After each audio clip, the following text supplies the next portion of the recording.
Looks like it's time for a lantern ride again. Let's find some time to visit Liyue Harbor.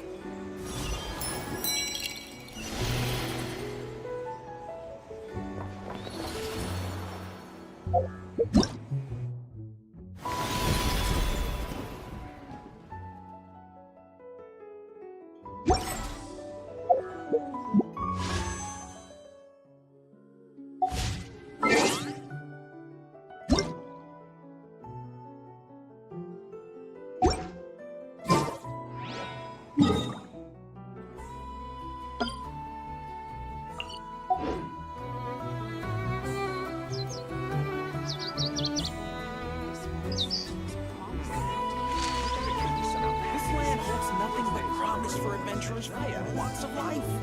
Wouldn't you agree?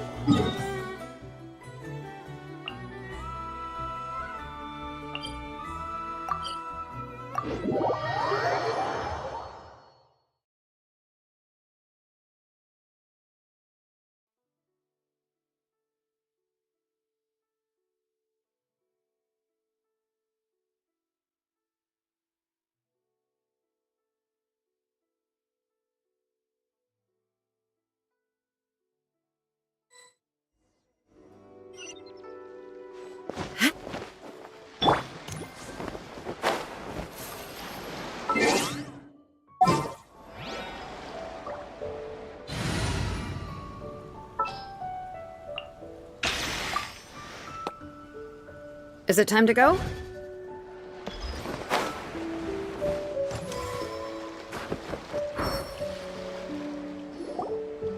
Split the bamboo in the morning, dry it till night. Shape and bend it nice and tight.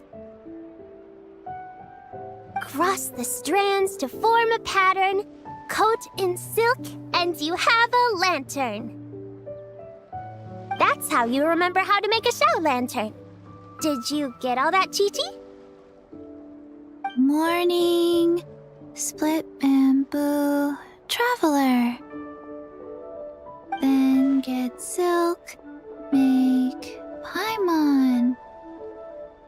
What? No, that doesn't even rhyme. Look, it's them.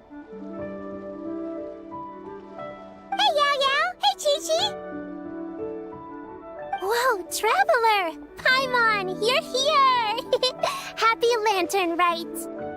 What you up to?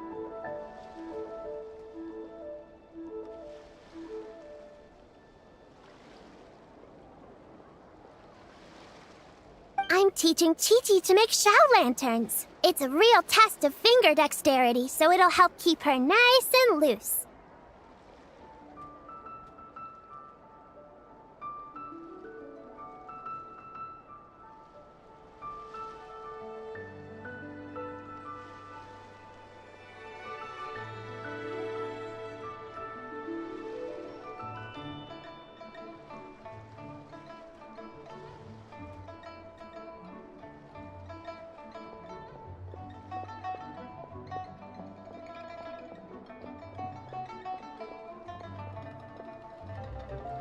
Yes, I do finger exercises.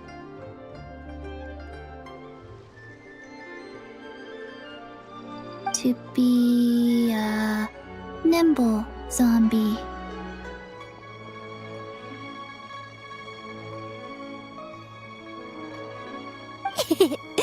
Wanna try too, you two?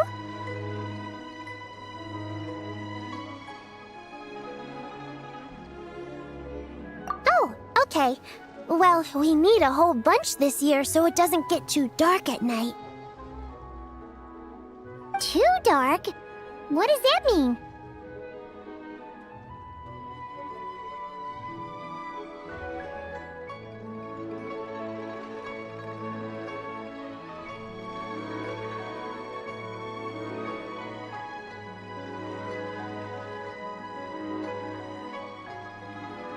Dr. Baiju has patients who got hurt walking at night.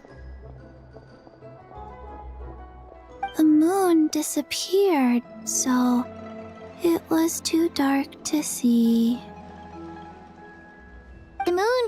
disappeared? Like, behind the clouds?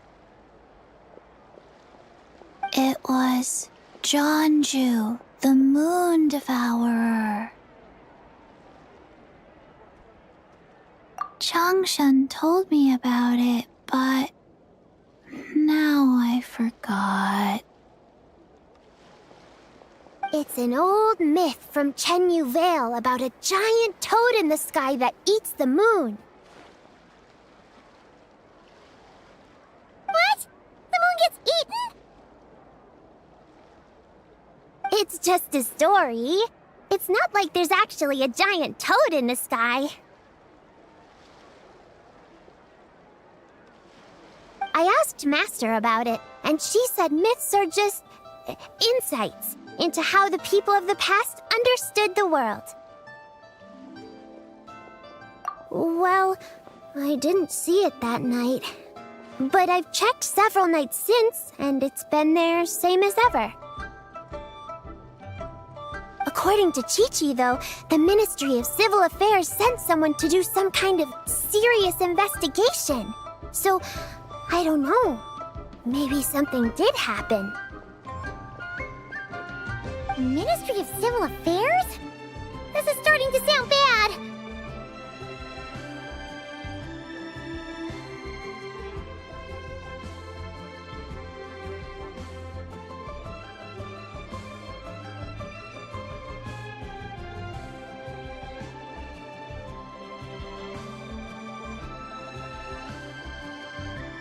It's okay. You can fly. Even if it's too dark, you won't fall and get hurt.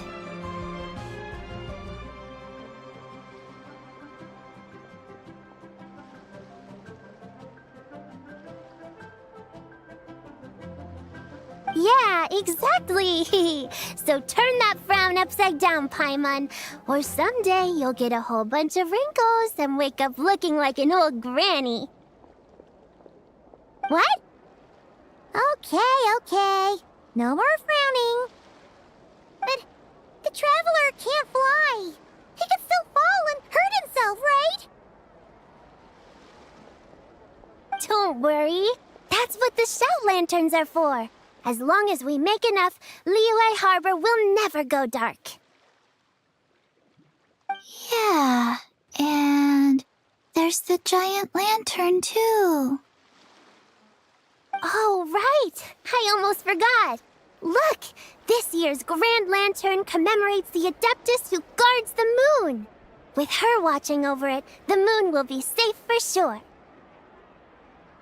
A white horse? Wait! So that's... the White Horse Adeptus? Yeah!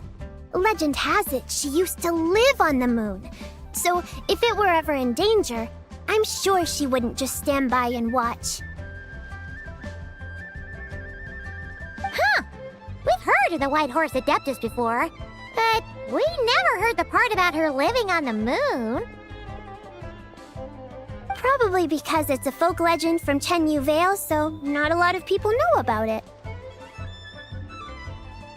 But recently, some ancient artifacts were unearthed in Liyue, and the archaeological team even found evidence of ancient people worshipping an Adeptus who lived in a palace on the moon. It's kind of like how we write wishes on Shao lanterns and release them during Lantern Rite. The White Horse Adeptus would descend from the moon in her jade carriage and grant people's wishes. Ooh! When did that happen? She sounds different from the other Adepti in Liyue. It must have been a super long time ago, 'cause even Master barely knows anything about this Adeptus. Nope. Kinda unbelievable, right? Yanfei said the White Horse Adeptus might even be a made-up legend, just like Janju the Moon Devourer. Yeah, a made-up horse and a made-up toad. You're mistaken, children. The White Horse Adeptus really does exist. Oh, Mr. Liu from the Baiju guest house. But how do you know that for sure? Have you ever wondered how the guest house got its name, Yao Yao?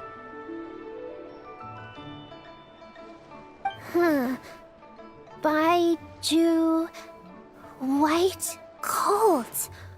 So it's named after the White Horse Adeptus? That's right. And that's because one of my ancestors was once blessed by the White Horse Adeptus. Wait, really? Tell us more! Tell us more! It was a long, long time ago, when this ancestor of mine was still a young girl. She was out gathering herbs and accidentally fell off a cliff, but the White Horse Adeptus rescued her. Oh, that's it? Paimon was expecting something a bit more special. We've heard a whole bunch of stories like that before. Patience, young one. Let me finish. After the White Horse Adeptus saved my ancestor, she told her a story about the moon and the ancient kingdom of Langan. My ancestor was so captivated that she completely lost track of time. So much so, in fact, that when she returned to her village, she found nothing but a desolate ruin in its place. It was as if, without her knowledge, countless years had passed in the mortal world. Huh? The most extraordinary part of all is that it turned out to be a dream. When she woke up, she found herself at the bottom of the cliff, right where she had fallen. Other than her medicine basket, now filled to the brim with rare herbs, it was as if nothing had happened, until out of nowhere, a horse's whinny echoed through the air, and when she looked up, she saw a pristine white horse leaping over the cliff. A white horse leaping over the cliff? Wow, that sure is a crazy story. But now, it's starting to sound a bit too far-fetched.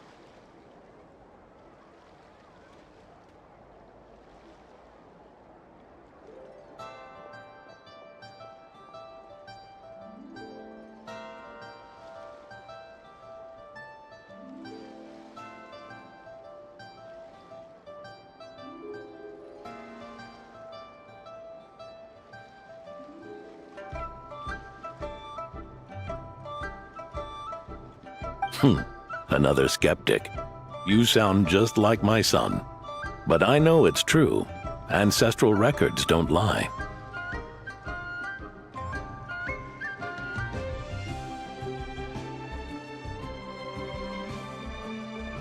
Wait, so your son doesn't believe it happened?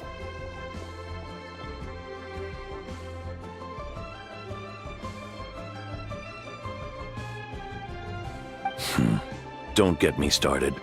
Not believing is one thing, but he even wants to change the name of our guest house.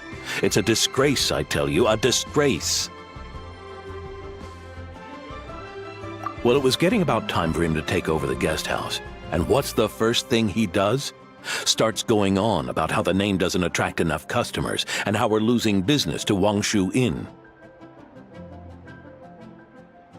Can you believe that? As if Baiju Guest House and Wangshu Inn aren't miles apart from each other.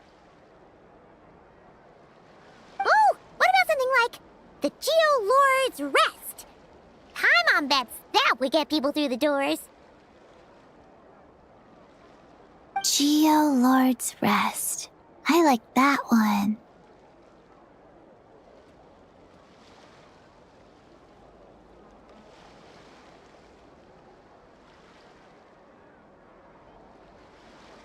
This isn't about getting people through the doors. This is about disrespecting our ancestors. Oh, White Horse Adeptus, my wish is this. Let your divine power be known. Teach my foolish son the error of his ways. Paimon wants to learn more about this Adeptus. Hey, maybe we should ask Zhang Li. Good idea! Mr. Zhongli is super knowledgeable. He can answer questions even Master has no clue about.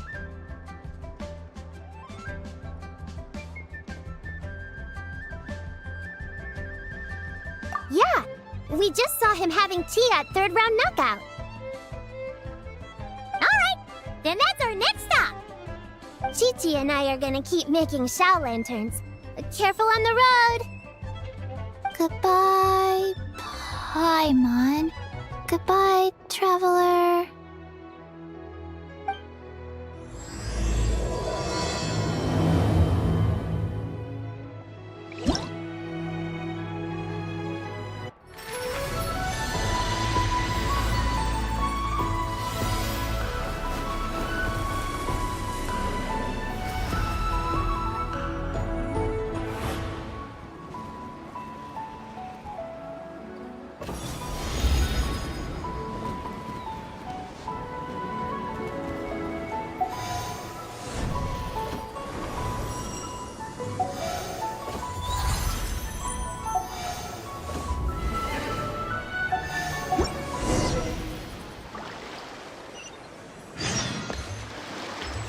I should open the store.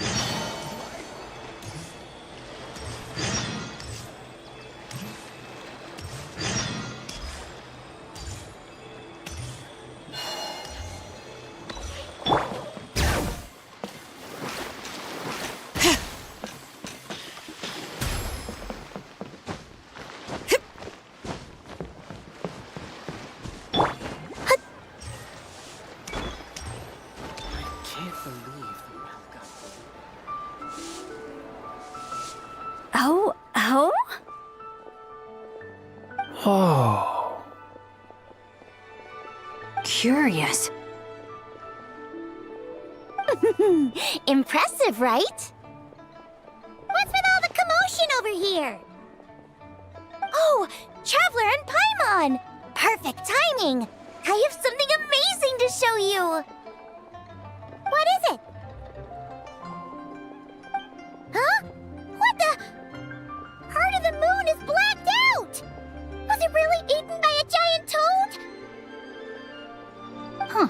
I didn't expect you to know the story of Jonju the Moon Devourer, Paimon. Don't underestimate Paimon. She learned a whole bunch of things in Sumeru. But Jonju the Moon Devourer is a Liyue legend. Well, knowledge knows no borders, so there. You're right about that, Paimon. But this dark circle doesn't look anything like a toad to me. A toad's egg, maybe? But that's about it. Oh, wait, Traveler! You've been in Nodcry, right? The people there worship the moon goddess. So you should know what's going on here. Really? Not even in a place where people worship the moon? Huh. Oh yeah! Master told me that the tale of Jianzhu, the Moon Devourer, was how ancient people explained a certain celestial phenomenon. But what is it exactly? Some kind of omen of disaster? How so?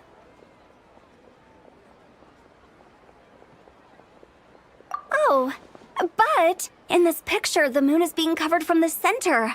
So this can't be a normal eclipse. Then, it's still an omen of some impending calamity? We never said that! Ugh, some crazy customer left it at the restaurant. Just thinking about it gives me the chills.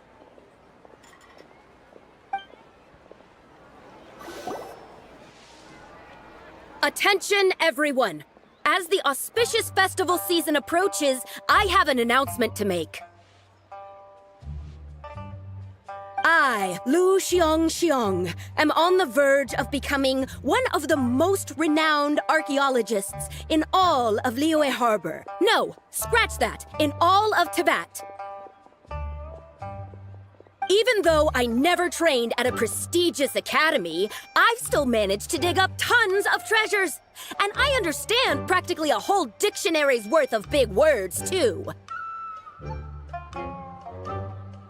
Like my pops always says, no pain, no gain. And I haven't had it easy, that's for sure. So, it's definitely my turn to make a name for myself. What's the deal with her? No idea. Maybe she ate a bad batch of perch stew?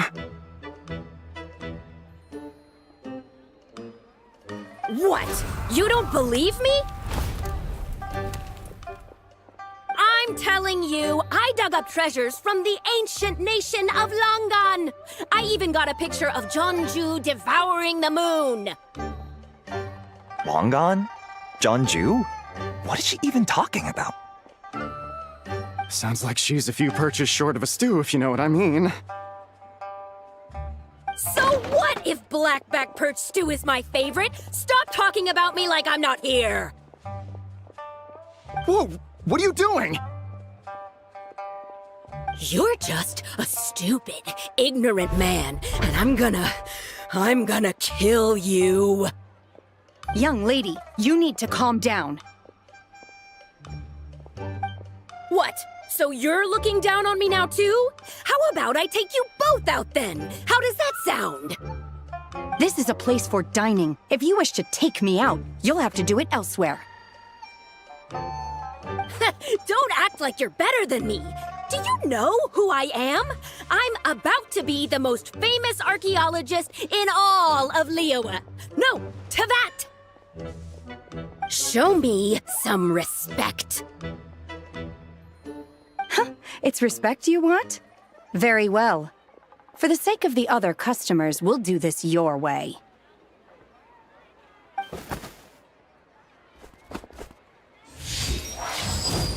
What? So Shen has started the fight? She had no choice. The woman pulled a shovel out of nowhere and started going crazy, flipping tables left and right. She even injured 2 other customers. Shenna did what she had to do to restrain her, then took her to the Ministry of Civil Affairs. Thank goodness Aunt Shenhe was there. Or who knows what might have happened. Yeah.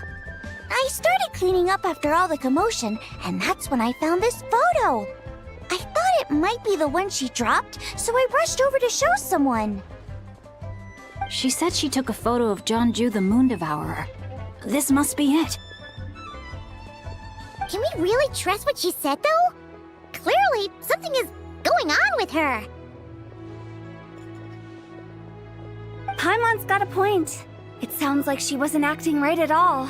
How do we know she wasn't possessed by some kind of evil spirit?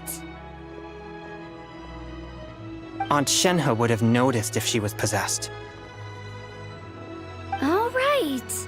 But what about the part about Long Gone and the treasure she found? What about it? What if she raided a tomb and dug up some super special relic, then got herself haunted by an ancient ghost? One so powerful that even Miss Shenhe couldn't sense its presence. Your imagination is something else, Hu Tao. Why would an ancient ghost come to Wanmin restaurant, huh? To eat my blackback perch stew? Hey, it could happen. I'd want to eat your food if I was a ghost. Wait a second. She mentioned the ancient nation of Longan, right? Paimon's heard that somewhere before. You know what? My brother mentioned that some ancient artifacts were unearthed in Liyue recently. Mostly colored glass, fine jade, and bronze relics. Some of the text inscribed on them has already been deciphered. There were some poetic verses, but the word Longan popped up as well.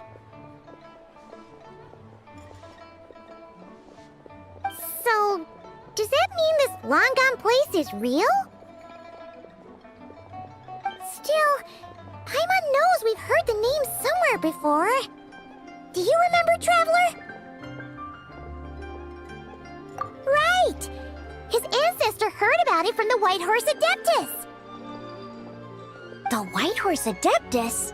Oh, so you must have been to see the giant lantern already. Yep. And it turns out that the White Horse Adeptus is super mysterious, too. Even Madame Ping hasn't met her. Wait, I thought she was the gold-eyed Celadon Mare of the 8 Adepts.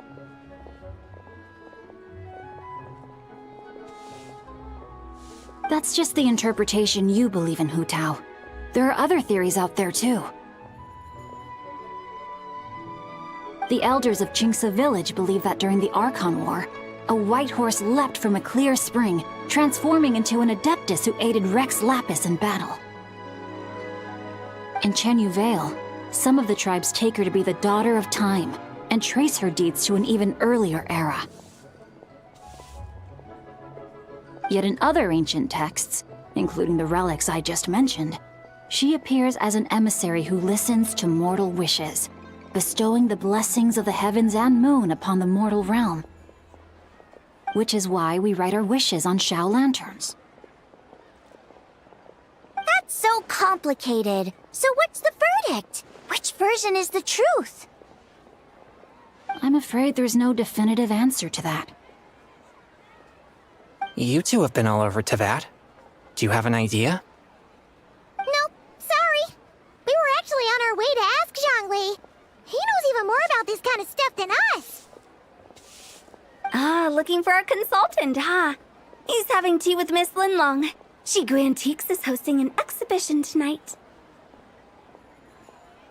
An exhibition? For what? All those antiques Sing just mentioned. So if you head to the big ship docked in the harbor tonight, I'm sure you'll find him. So, where to next? How about we go to the Ministry of Civil Affairs to ask about the White Horse Adeptus? We might be able to find out more about the recent moon situation, too. If you're heading to the Ministry of Civil Affairs, could you give them this picture for me? Since it belongs to that customer, she deserves to get it back at least. It might even help the Ministry with their investigation. Ha! All right! We're off! Oh, wait! I almost forgot! Happy Lantern Rite! Come have a meal with us when you're free. We'll be there, or we'll be... square.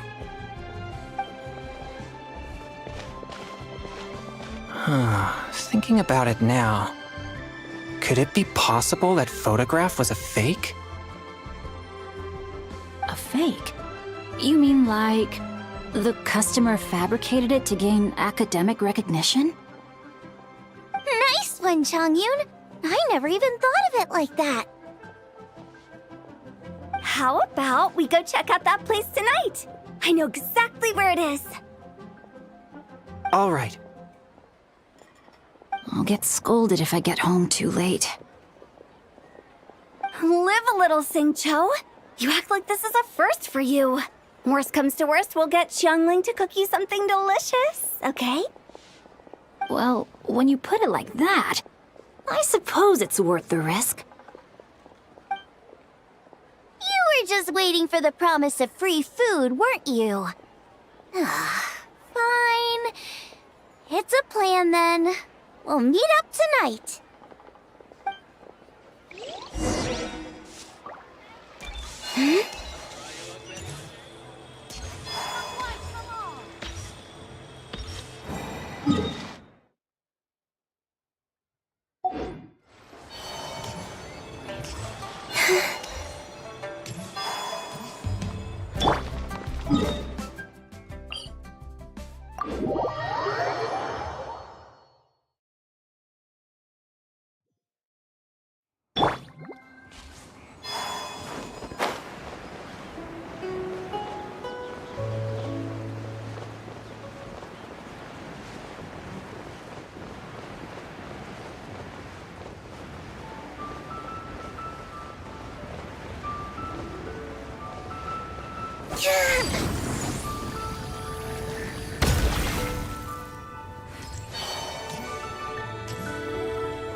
Your grandfather is of the same opinion, Miss Lanyan. Yes. On Lantern Rite, the moon shall go dark. That's what the signs are indicating. Celestial observation isn't Grandpa's strong suit, but he discussed it with several other elders from our clan, and their conclusion was the same. It's consistent with the information we've received from other sources as well. You mean the whole thing? About the legend of Jeonju the Moon Devourer? Happening in real life? Yes, that's one of them. So it's true. I thought it was just a rumor.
It's true.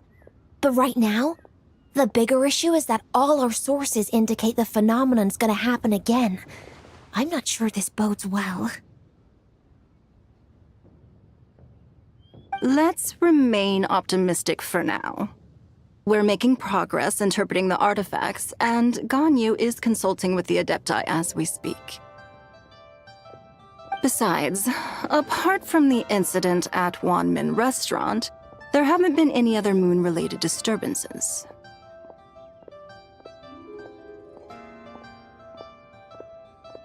Minglong, Kuching, and Lanyan! You're all here!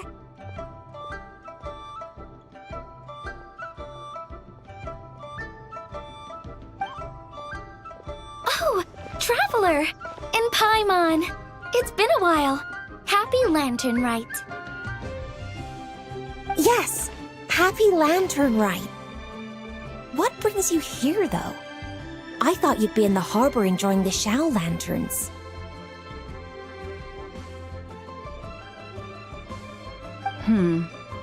You're certainly not the type to visit Yujing Terrace for no reason. Is there something I can help you with?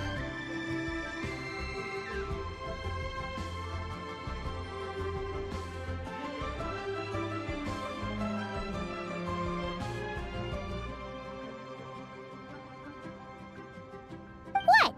We're not allowed to just drop in on our friends during the festive season?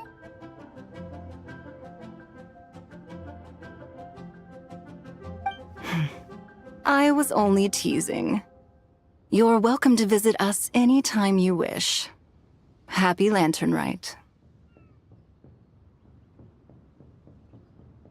Oh, and about all the moon business you were just talking about? We have something to show you. Here, take a look! Whoa! Something really did take a chunk out of the moon.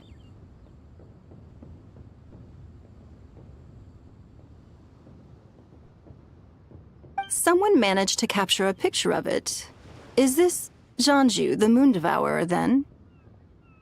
Even though we confirmed this event took place, I still can't quite believe what I'm seeing.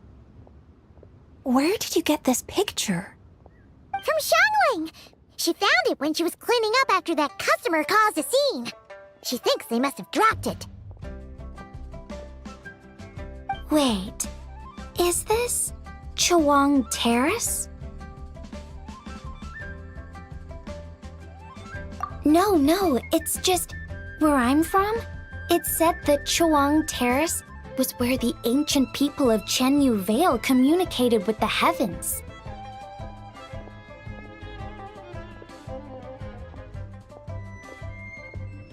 And in this picture, the moon happens to be right above Chuang Terrace. I was just surprised, that's all. It's probably just a coincidence. That's interesting because the ancient people of Chenyu Vale migrated there from the chasm area. The chasm? So, that place is involved too? According to our investigation, that customer you just mentioned, Lu Xiangxiang, her father and grandfather are merchants in Liyue Harbor, and her mother and grandmother grow tea in Chaoying Village. A few days ago, she left her home in Chaoying Village to join a civilian archaeological team funded by Hoishan Hall, and ended up excavating some artifacts in the chasm area. These artifacts were then entrusted to Shigu Antiques and are set to be featured in an upcoming exhibition. Then, of course, the incident at Wanmin Restaurant occurred. We suspect something happened during the excavation that left her with quite the shock. And now, it seems like she also went to Chuang Terrace and took that picture of the moon disappearing.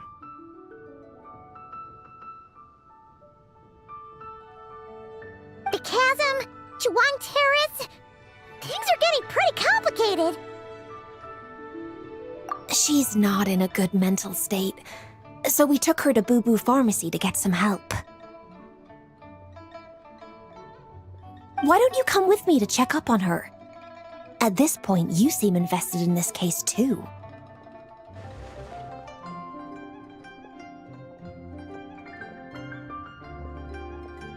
Then let's head there now.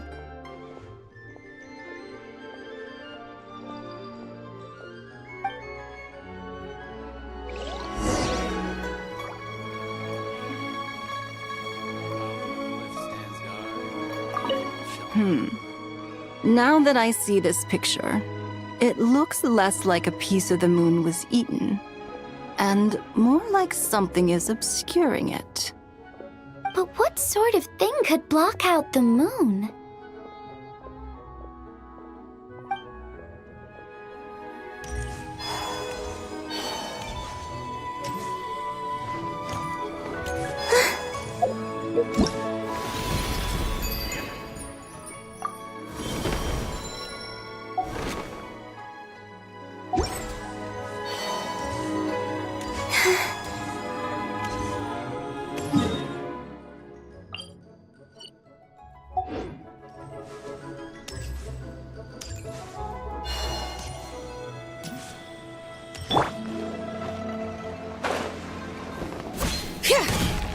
Bring it!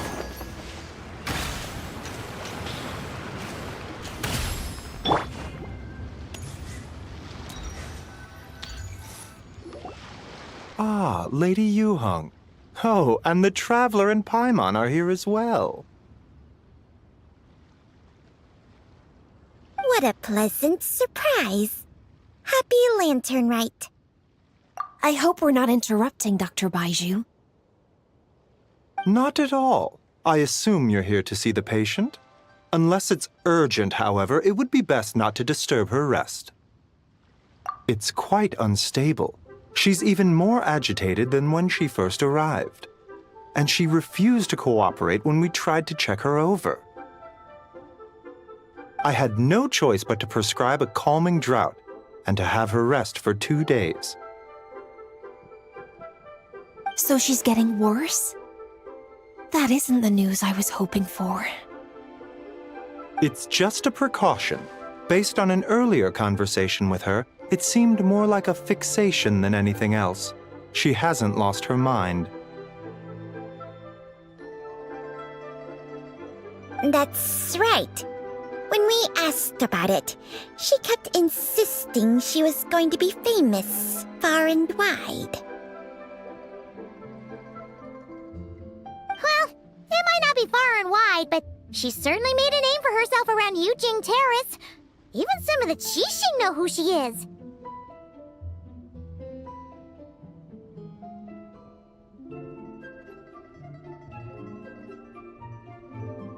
Not often, that's for certain. From my initial assessment, the patient appears to have experienced some sort of shock, and whatever it was seems to still be haunting her.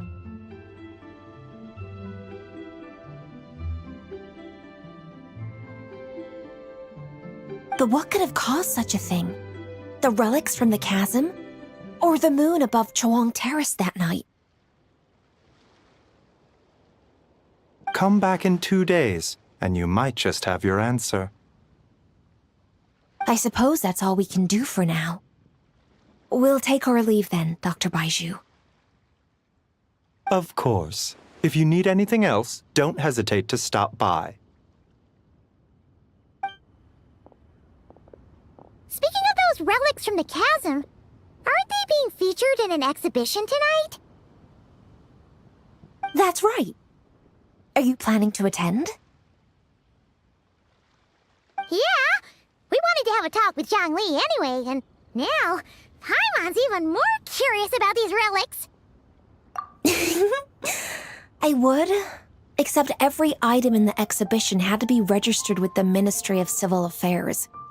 So I'm afraid it's been spoiled for me. I reviewed them all myself. There are some rather peculiar artifacts, that's for certain. We're still working on decoding the ancient text that appears on them.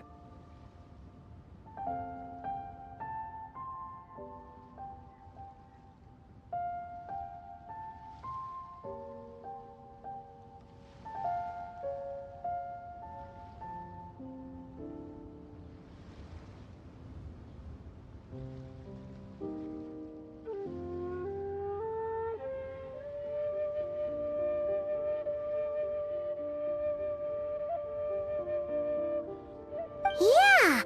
The word jade appears a whole bunch, doesn't it?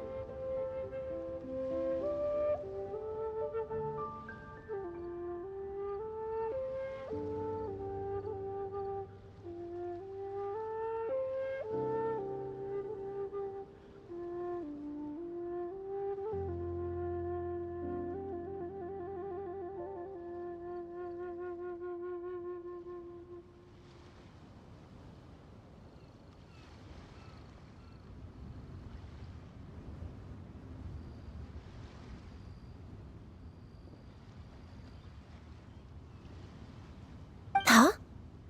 How did you know? Xingqiu told us. He said there were some ancient poems on them, too. He's quite well informed, isn't he? Well, he's right. We believe they're direct references to the ancient nation of long gone.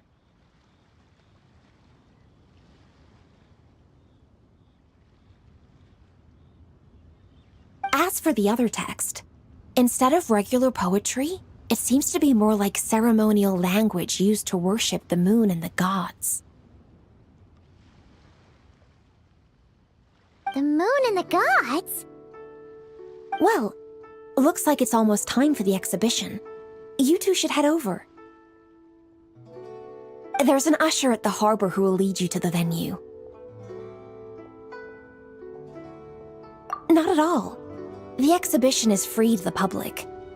The people of Liyue have a great respect for our history and are eager to learn from it. Plus, the exhibition is being organized by Lin Long, the owner of Shigu Antiques.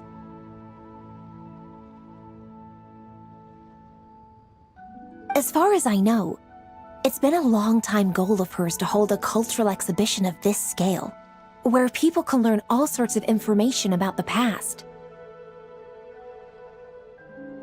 Guess we're in for a real treat tonight, then. Yes, have a great time. There's still more artifact decoding work I need to finish, so we'll have to part ways here. After seeing the picture you brought, there's a few ideas I'd like to follow up on.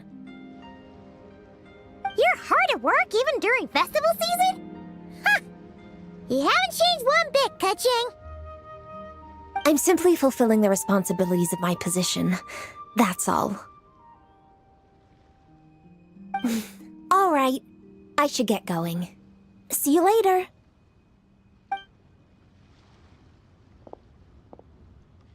Well, guess we should head over to the harbor and find that usher.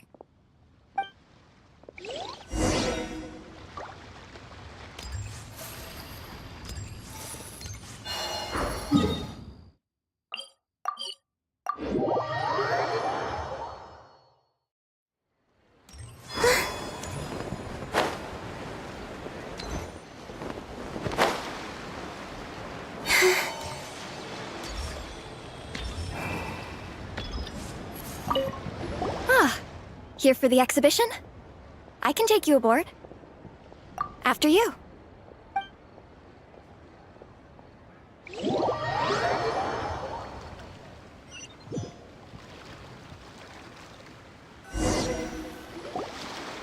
Whoa! Look at all the antiques on this ship! It's almost too much to take in! Greetings. I trust you've been well since last we met? Aha! Speak of the devil! You're right where Hu Tao said you'd be! Ah, so Director Hu gave me away, did she? Don't act like you're up to some super secret business! We know you just do whatever you feel like. Yo, Traveler! Paimon! What's up? It's been a while, you two. Happy Lantern Rite. Beidou! Yunshin! It's great to see you! You're here for the exhibition too? Yes. When I heard these artifacts were from ancient times, I just knew I had to come learn more about them. I mean, what a discovery, right?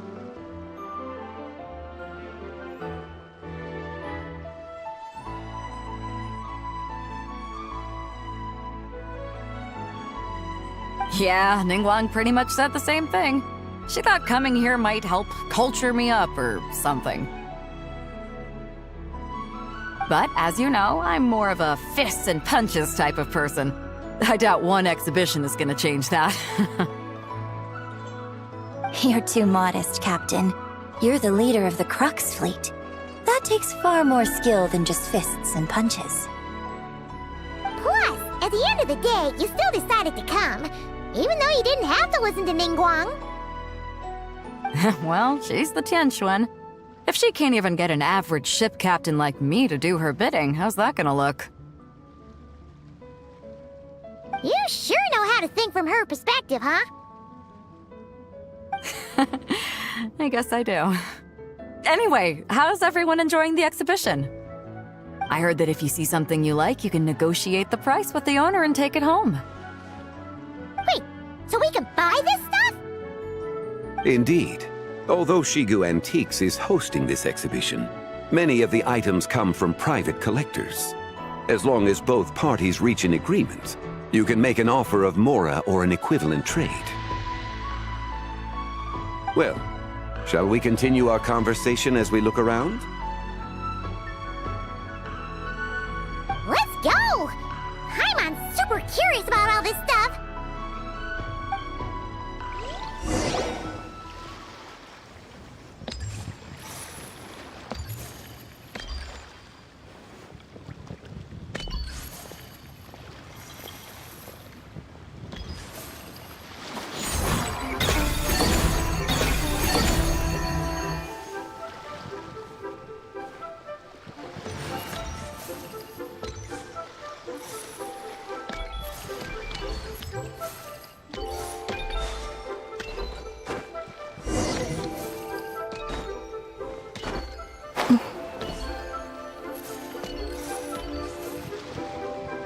Whoa, look at this painting! There's a huge toad on it! Could it be...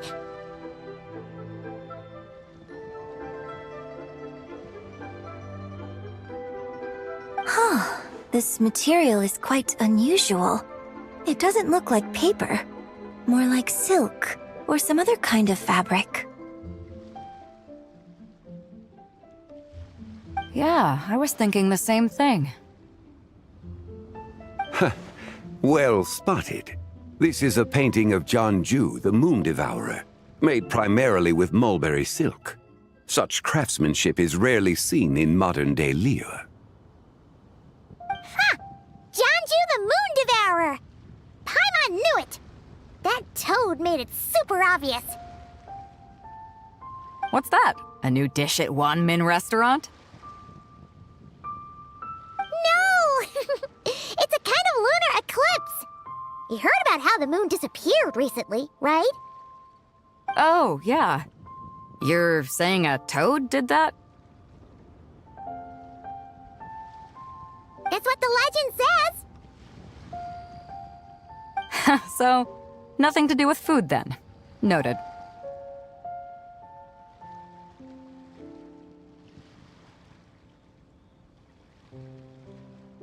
And the figure next to the toad, is that the white horse Adeptus?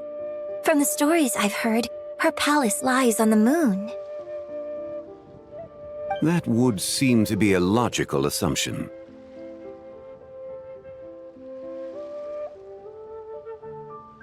No. In fact, this item was discovered in Chenyu Vale, and many years ago at that. Oh, so it's from Chenyu Vale? Actually, that's not quite right. You see, this painting is primarily comprised of mineral-based pigments, such as cinnabar and azurite, which are usually found within stratified rock. This suggests its place of origin may very well have been the chasm. You could have just started with that.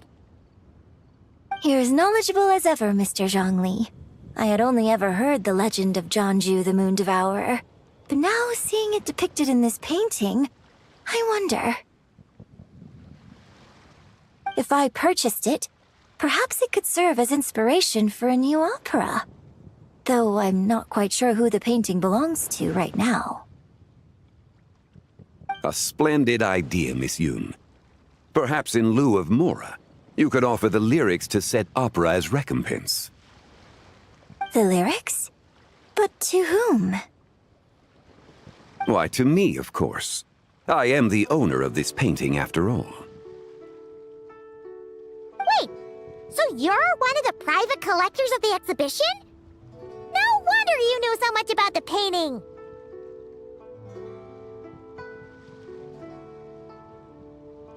But lyrics in exchange for a precious antique? My work could never possibly be of equal value.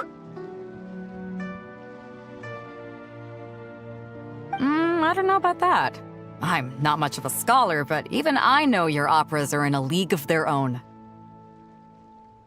An astute observation, Captain Beto. In my possession, this painting is nothing but a lifeless artifact.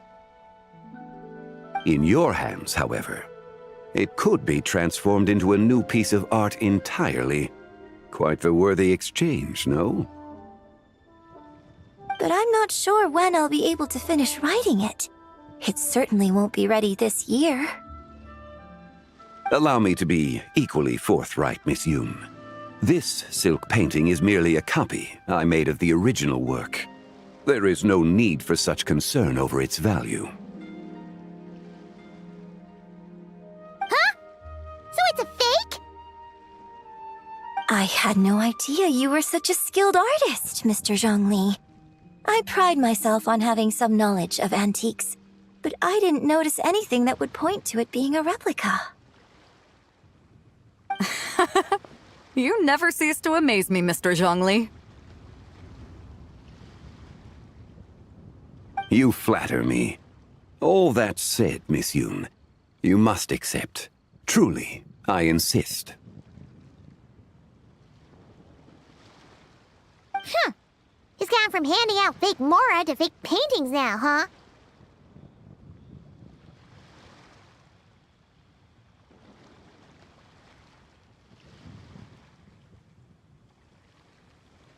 Your kindness is impossible to refuse, Mr. Zhongli. Rest assured, I'll be sure to return the favor. I shall look forward to it. Man, that was quite the find. I should buy something too, if only so I can show it off to Ningguang. Let's keep going and see what we can find.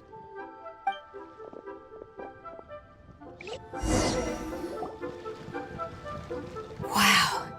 This bronze war chariot is really something. It must have quite the story behind it. I've never seen anything like it before. Do you know what this is, Zhongli? Ah. I heard from Miss Linlong that a carriage made of Celadon jade was unearthed in the chasm. A copper canopy, a body adorned with flowing clouds and geometric patterns. Yes, this must be the one. A precious piece indeed. This thing's gotta be thousands of years old, right? Crazy to think people back then were capable of such intricate metalwork. Too often, we view the past and future through the lens of the present. Objects that fascinated us as children seem crude later in life. And that's only after a few decades or so of separation. If one were to stretch time across hundreds or thousands of years, one might discover that time is not always a force that pushes things forward. It would seem the people of that era managed to create a remarkable civilization in their own right. Makes me want to get my hands on this even more. Ningguang's gonna be so jealous, don't you think? Has this war chariot caught your eye, Captain Beidou? Oh, you must be Linlong from Shigu Antiques. Nice to meet you. This exhibition has been amazing so far.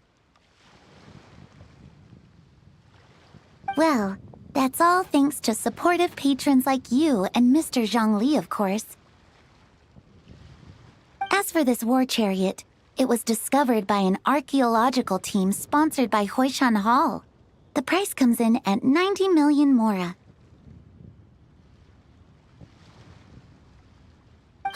How much?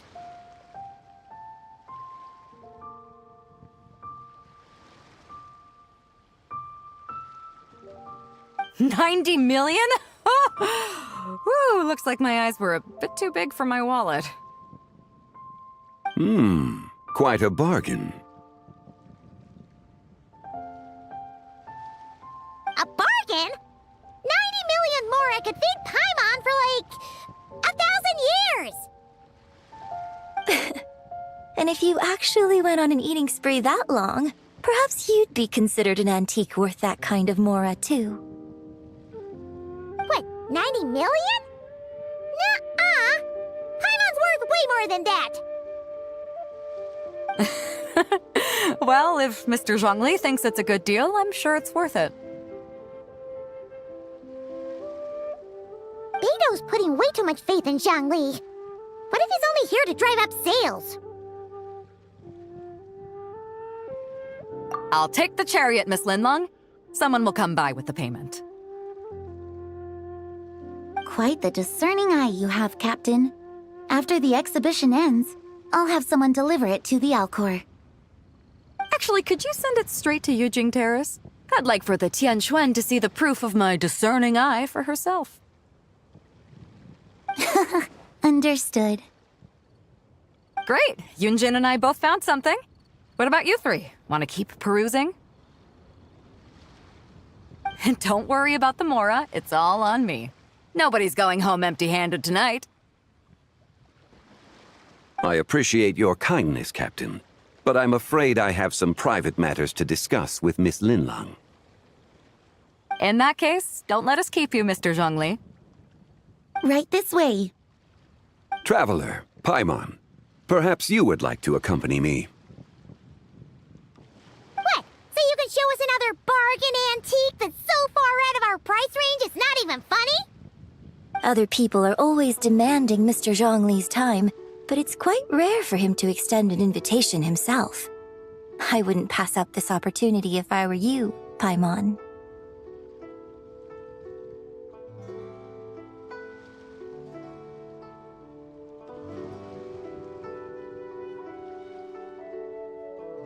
Yeah, just don't forget to come aboard the Alcor for a drink later. Yeah, guess you're right. Taking a quick look isn't gonna cost us anything. Let's go!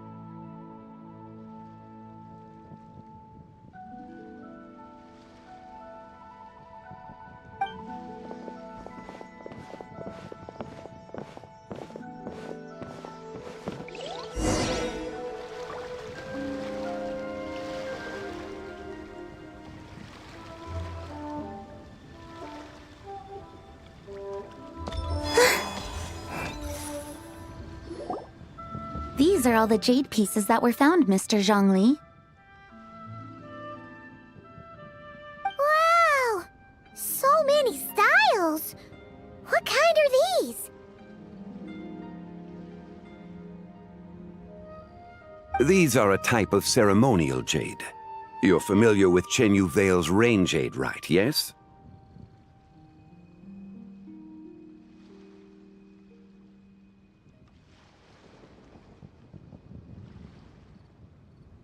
Oh, yeah!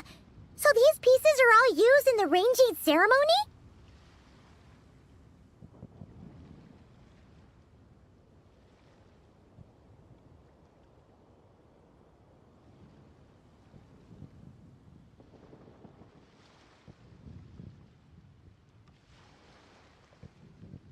Well, you may not know, Paimon, but before the rain jade rite came into practice, Chenyu Vale was known for a different ceremonial tradition that also involved jade.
The Bi is used to honor heaven, the Cong to honor earth, the Gui to honor the east, the Jiang to honor the south, the Hu to honor the west, and the Huang to honor the north.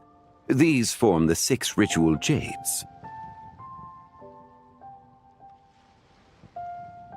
It's unfortunate, however, that Miss Linlong's set is missing both the Gui and Hu pieces.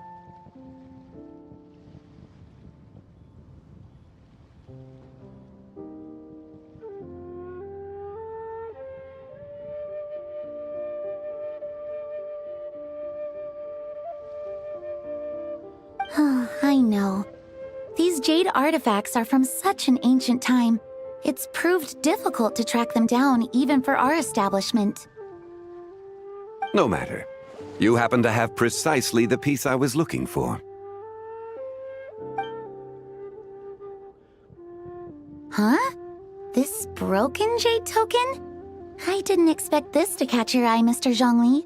It isn't one of the 6 ritual jades. An affect belonging to an old acquaintance of mine. An old acquaintance? One of your collector friends, Mr. Zhongli? You could say that. Traveler, take a closer look.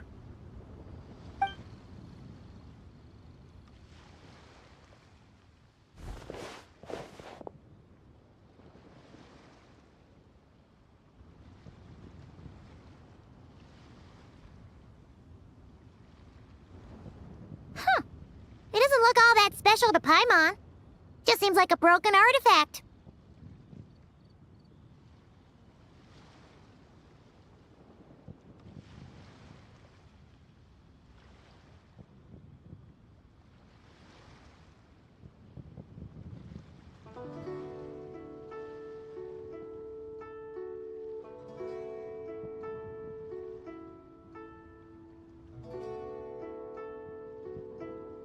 Indeed. It's been thousands of years since the moon has appeared in such a form.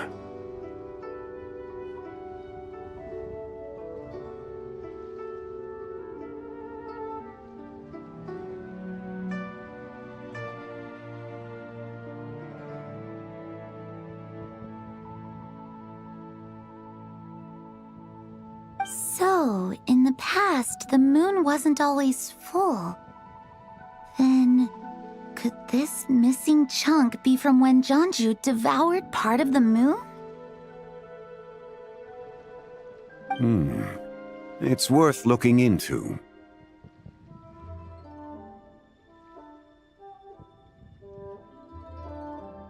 Your insight is invaluable, Mr. Zhongli. I had no idea how special this piece was.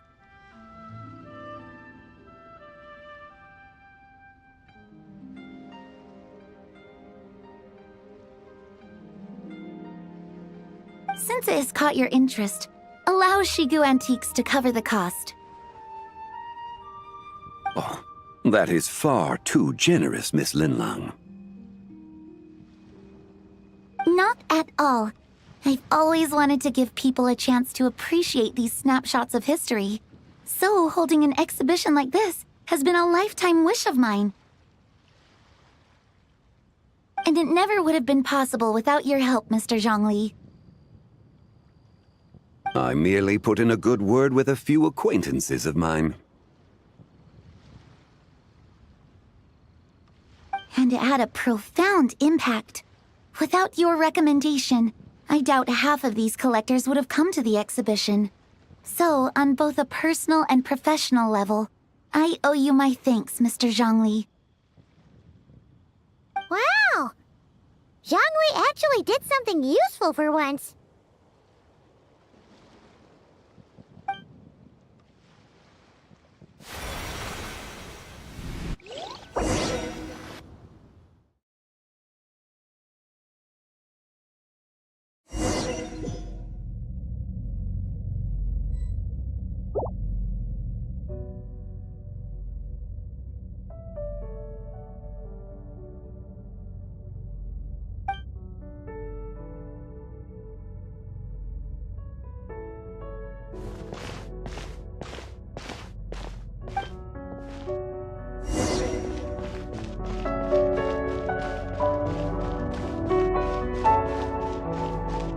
Three, 5, 7.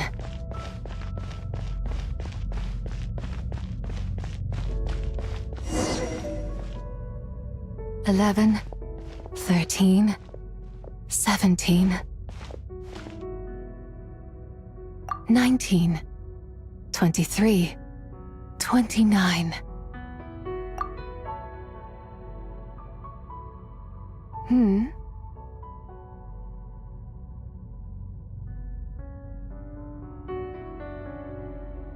You also enjoy counting in such a fashion, lost child?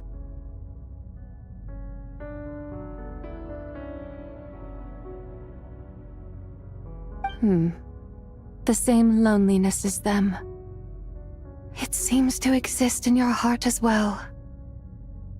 Me? I'm sorry, I don't remember. The shadow of the moon? Or a dream of time?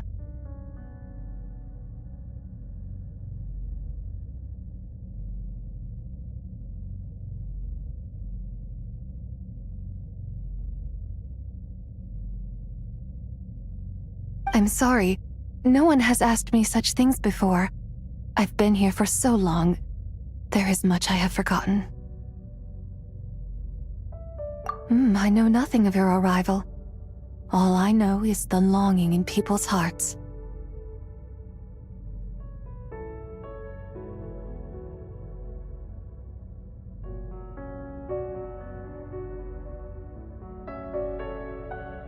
Yet, I sense the moonlight's guidance within you, child.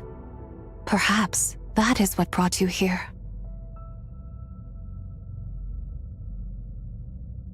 You seem confused.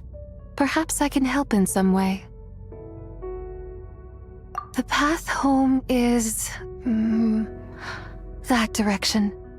I believe someone told me that before. But I was never able to reach the end.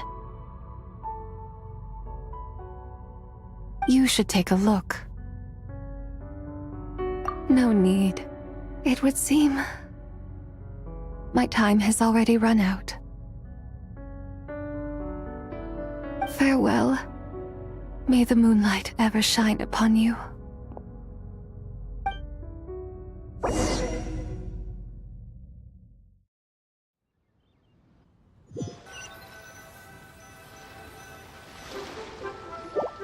Wow! Jiangwei actually did something useful for once. Your complexion looks rather ashen, traveler. Are you feeling all right? Yeah, what's wrong? Does your stomach hurt? Huh? What are you talking about? You were right here the whole time. Ah, I see. I'm afraid we must take our leave, Miss Linlang. My friend has taken ill and I must escort him to get some rest. Of course. Traveler, Paimon, please, come with me. Ah, yes. Regarding the payment for the Jade Token.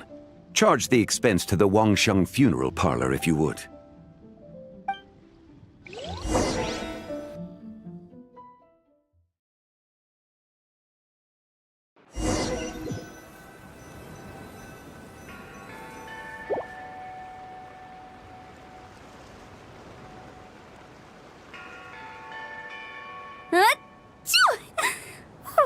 Guess someone's thinking of me.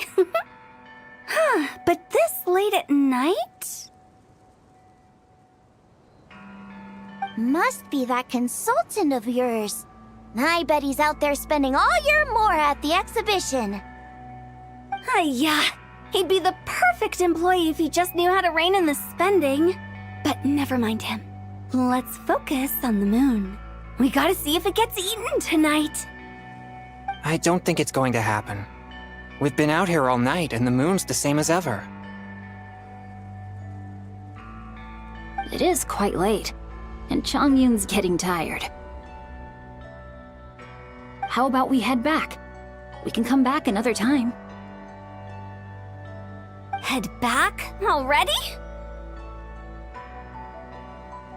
Actually, I do have a new dish I'm testing out tomorrow. And as part of my New Year's resolution, I'm trying not to oversleep. Alright, alright. Guess it just wasn't meant to be. Let's go.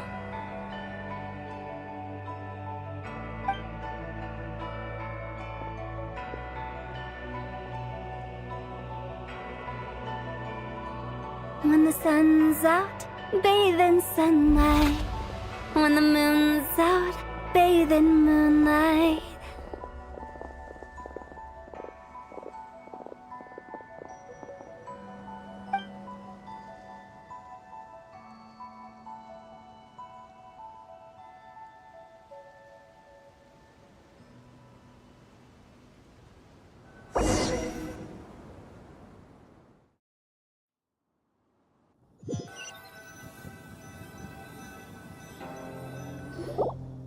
Wait, weren't we going to rest? Why did you bring us here?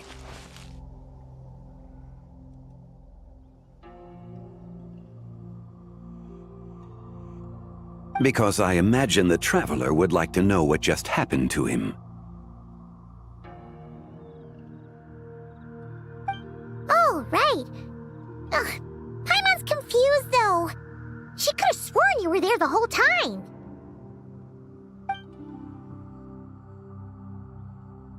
Oh, how is that possible? It sounds like his spirit formed an inexplicable connection with the being in that space. Ah, you suspected from the beginning, didn't you? Indeed, the being you met is the fabled White Horse Adeptus, and the original owner of this jade token. Her name is Zibai. Wait, does that mean she's inside this token? No, she does not reside within this token, but rather within the moon's shadow. This token is merely a medium. Word has it you accomplished quite the feat in Nodcry. You and your friend brought the Frost Moon back to Tevat.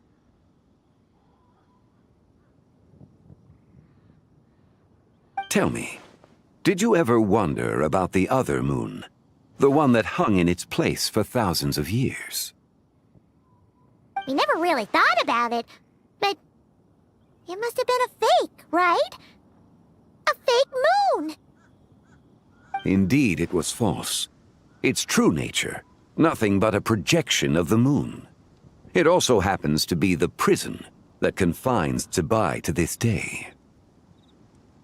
Wait, the White Horse Adeptus is trapped inside that projection? Then we need to rescue her!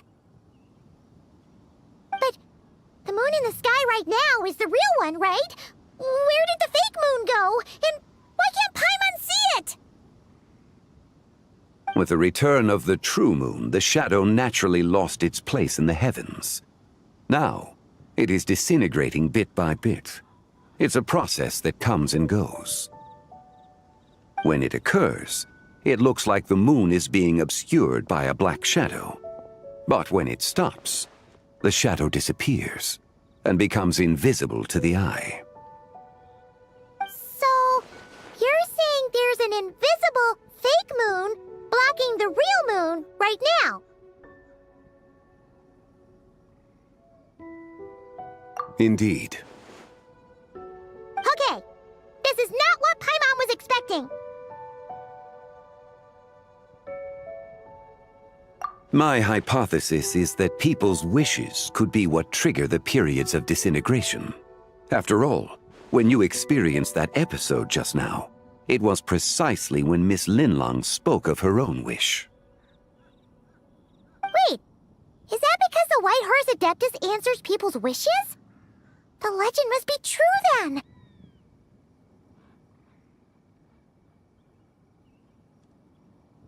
So, that means the more wishes we make, the faster the fake moon will disintegrate, right? Then it won't be long before the White Horse Adeptus is free! Quite the contrary. After countless years trapped inside, the two have merged into one. When the moon shadow is gone, Zibai will cease to exist in this world. Oh no! So, by bringing the moon back, we actually hurt the White Horse Adeptus? Do not burden yourself with such thoughts. Because of your actions, a promising opportunity has presented itself to us.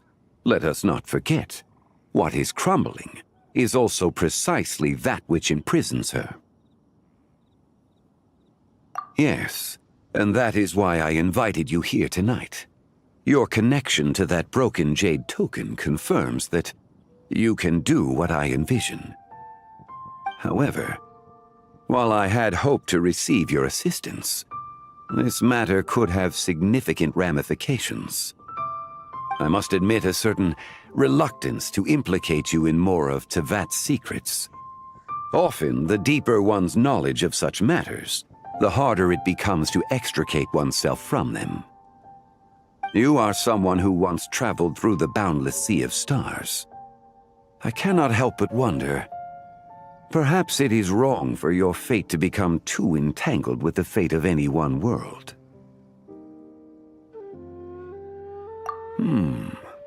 Such is your conviction, then.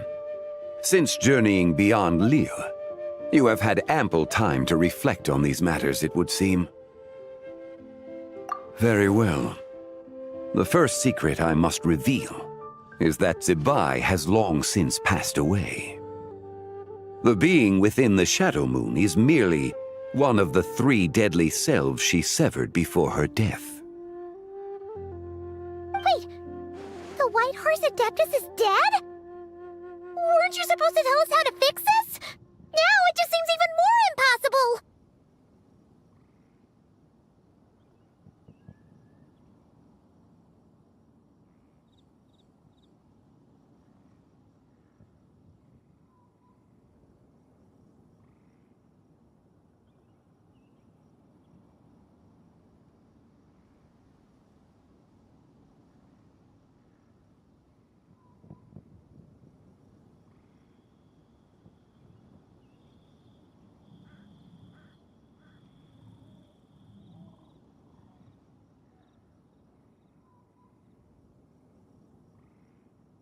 Please remain calm, Paimon, and allow me to explain. The 3 deadly selves is a practice used by those engaged in spiritual cultivation.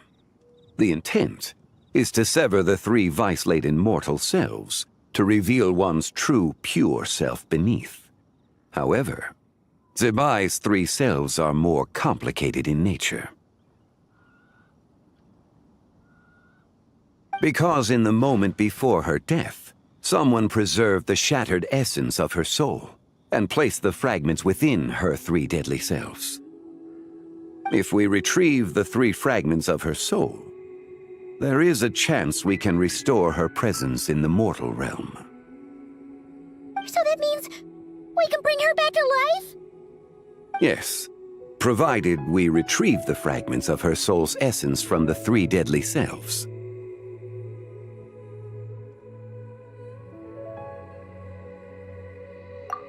Indeed, the being you encountered was Zebai's first deadly self, Ziju. After Zebai's death, she ascended to the heavens and became one with the Shadow Moon. The essence that resides within her is a heavenly soul, also known as Taiguang. Thus, this self is the closest to Zebai's true nature. That said, because she is trapped within the Shadow Moon, we have no choice but to seek out the other 2 soul essences first. Then we can unite them as one. Her second deadly self is called Ziju. After Zebai's death, she fell into a slumber deep beneath the earth in what is now known as the Chasm. The essence within her is the Earth Soul, also known as Shuangling. She is the self that inherited most of Zebai's memories and wisdom. The chasm? So, do we have to go there to find her? That won't be necessary. I sensed her presence on the jade carriage from earlier, the one at the exhibition. It's possible the return of the Frost Moon awakened her, and she emerged from the chasm alongside that batch of ancient artifacts. Wait! That must be why you agreed to help with the exhibition! To investigate the artifacts! Indeed. So in truth, Miss Linlong was the one who helped me. The third deadly self is Zichao. The essence within her is the human soul, also known as Yojing, Zibai's shade. Thus she is the most free-spirited among the three. She lent me her aid during the Archon War, 1,000 years ago. But later, as her powers waned, she retreated into the mountains. I imagine finding Zichao should prove the most troublesome, so I shall take it upon myself to track her down.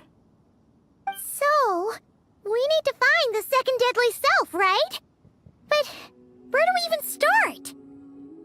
Locating her should not prove difficult.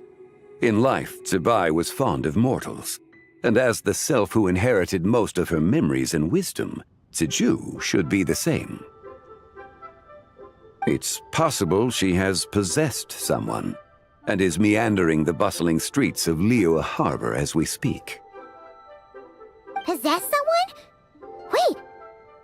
Are you thinking what Paimon's thinking, Traveler? What if she raided a tomb and dug up some super special relic, then got herself haunted by an ancient ghost? Exactly! Lu Xiangxiang! It seems you have a lead in mind already. She'd still be at Boo Boo Pharmacy. She was super agitated when she first got there, so Baishu gave her some calming medicine and told us to come back in 2 days. Do you think it could be her, Zhengli? It's quite possible. The deadly selves are impure beings that can easily influence mortal minds. A sound plan. Well, I should get started on my own investigation then. But you're leaving already? I must. Zichao went into hiding after the Archon War. If I am to have any success tracking her down, and there's no guarantee, I should start sooner rather than later. But there's still so much you haven't told us! Like, who the White Horse Adeptus actually is, and how she died in the first place! Not to mention who it was that preserved the fragments of her soul. Should our endeavor prove successful, then naturally those answers will follow. If not, speaking of them would be rather meaningless. Aww. It would seem that this is a question you are unwilling to set aside. Very well. I shall tell you. It was the Avatar of Time. Ah, so you know of her existence. The ruler of time saved her soul. Indeed. Preserving what remained of Zibai's soul in the moment before her death. Only the power of time could be capable of such a thing. However, there is no telling what effect it has had on the three deadly selves. In other words, you must exercise caution when seeking out Ziji. On the night of Lantern Rite, countless Shao lanterns, and the wishes written upon them, will be released into the sky. I estimate that this event will trigger the Shadow Moon's collapse. When that happens, the cage that confines the first deadly self will open. That is our moment to act, but also the moment where all could be lost. For if we fail to retrieve the other two soul fragments in time, Zibai's resurrection is hopeless. As I mentioned before, the answers to your remaining questions should come in time, providing our efforts bear fruit. Let us hope that all proceeds smoothly in the days to come.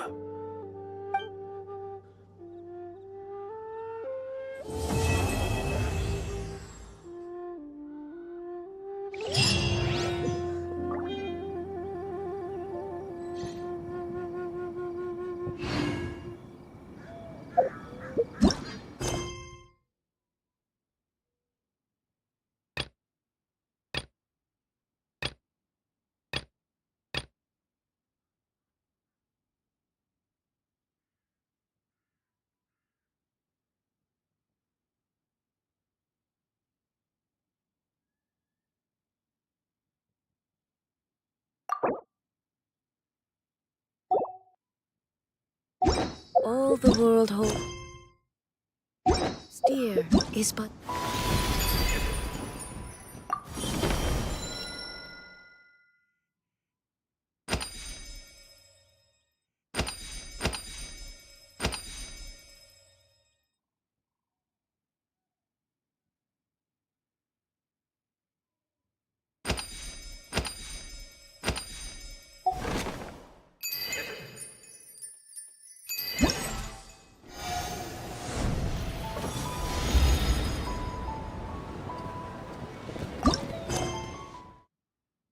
Back.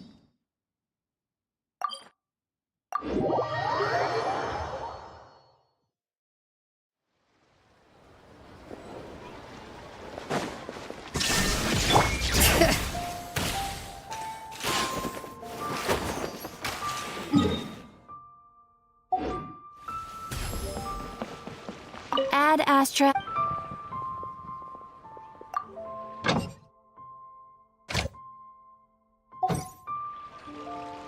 Ad Astra.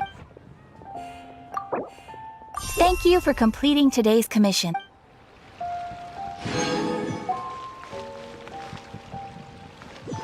Bring it!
Greetings.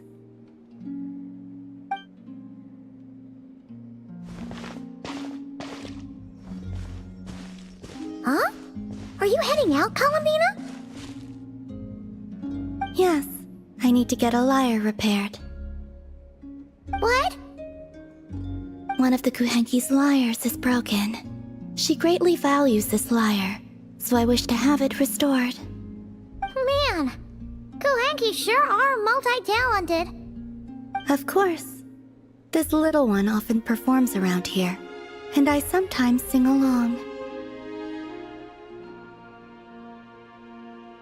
You know, Paimon's been thinking this for a while, but you sure do spoil the Kuhenki.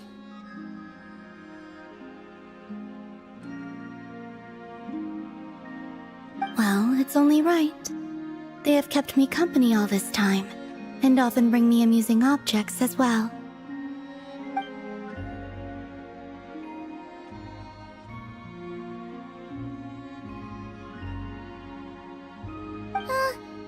If you don't mind Paimon asking, how do you plan to fix this lyre? Didn't you say you didn't want to be seen by others? In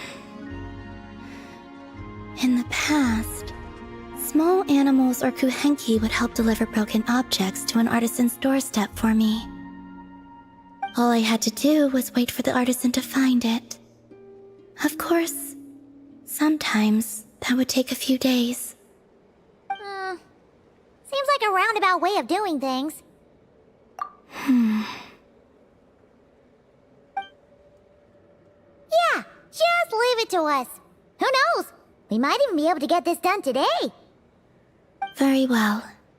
Thank you. Our pleasure. By the way, What artisan do you usually bring your stuff to? I don't know her name, but there's a large mechanical hand by her door, and she lives in a round, conch-like home. The aroma of crumb cakes often wafts from within as well. Yep, that clears it up for sure. You appear acquainted with that artisan. I shall await you here.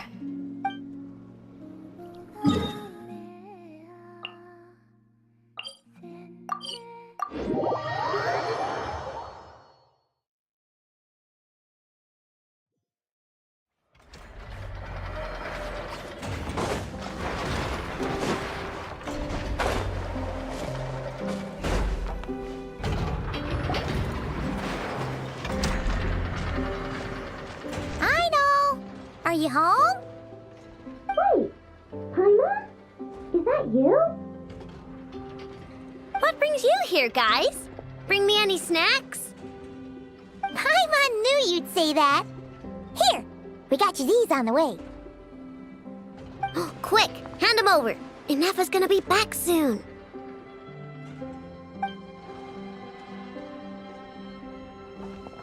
So, you here to hang out? What sort of fun things should we do? Actually, we need your help with something.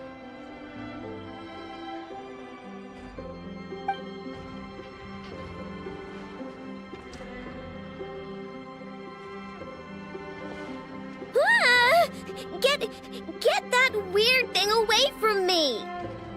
Weird thing? You mean this liar? I told you! I don't mess with stuff that science and mechanics can't explain. I'm telling you, that liar just shows up on my doorstep at random. And after I fix it, the thing up and disappears. Not that I believe in spooky, superstitious stuff like that. Ah, okay. Seems like there's some sort of misunderstanding here. What do you mean?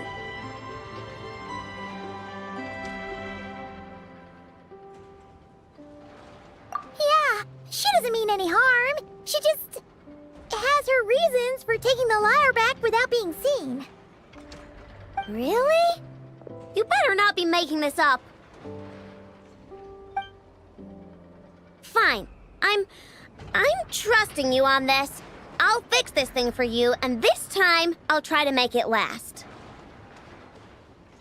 Wait for me here. I'll be right back. Oh, knew we could count on Aino. Oh, Paimon feels a little bad. Columbina's random item drop-offs had her so freaked out, though. Yes, she deserves something in return. Exactly. Ah! What are you doing here? You scared us. I have something to give you. Huh? What are these? A few trinkets the Kuhenki collected. I thought the artisan might like them. Perhaps you could give them to her as thanks. Oh. Huh. What a weird collection of components.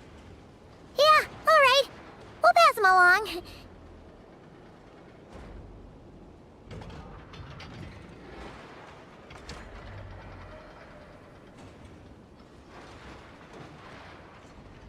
Take care on your way back. There could be people around here.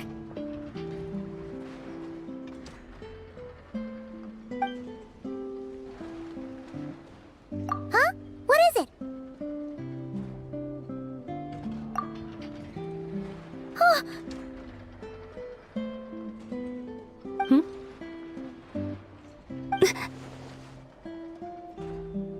Analyzing appearance. What are you doing that for?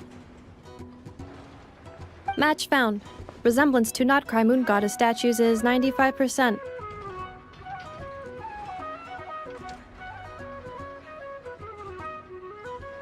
Increased heart rate detected in the traveler. Okay, all fixed. Did a pretty bang-up job if I do say so myself. It shouldn't break ever again. Also, about those enough.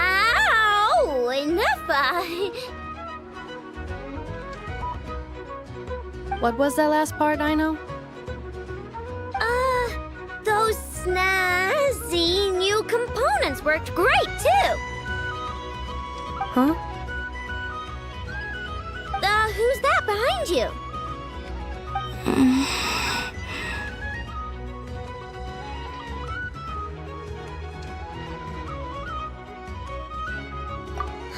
She kinda looks familiar. Have I seen her before? Whatever. The most important thing is, I hid those snacks Paimon gave me. That's right. Also, she wanted you to have these components as thanks for fixing the lyre, I know. Ooh, let me see. Wow! These are rare and so old. You sure I can take them? Yes. Thank you so much! If you ever need anything else fixed, just come find me. No need to be shy. Well,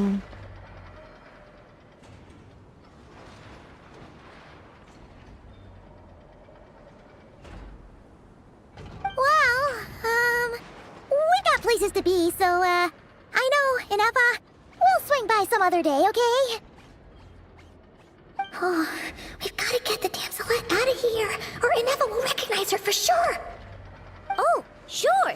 See you some other time. I gotta do some cleanup quick, or Ineva's gonna find the snack crumbs. Alright, until next time. I know.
Yeah? Would you like to frame these components or preserve them in any way?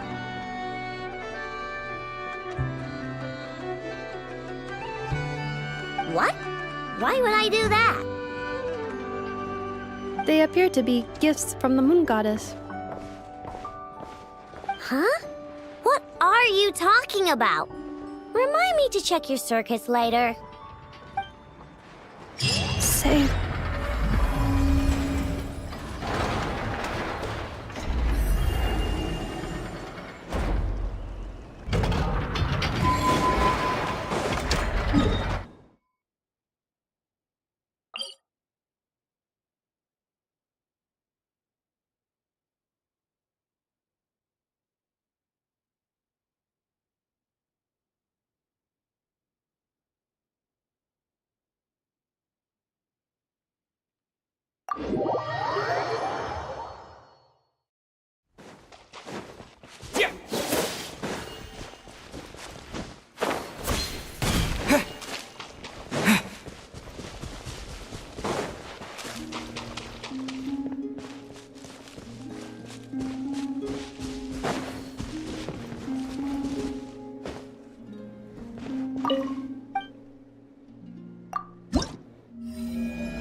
There is indeed quite a lot.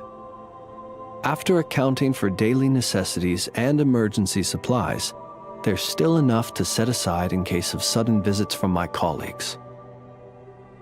After all, my personal requirements are modest.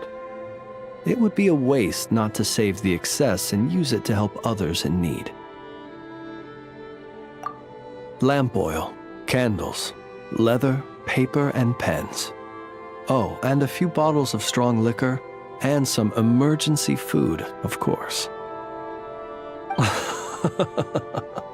Judging by your expression, I can tell you're wondering, what emergency food did you buy? Exactly.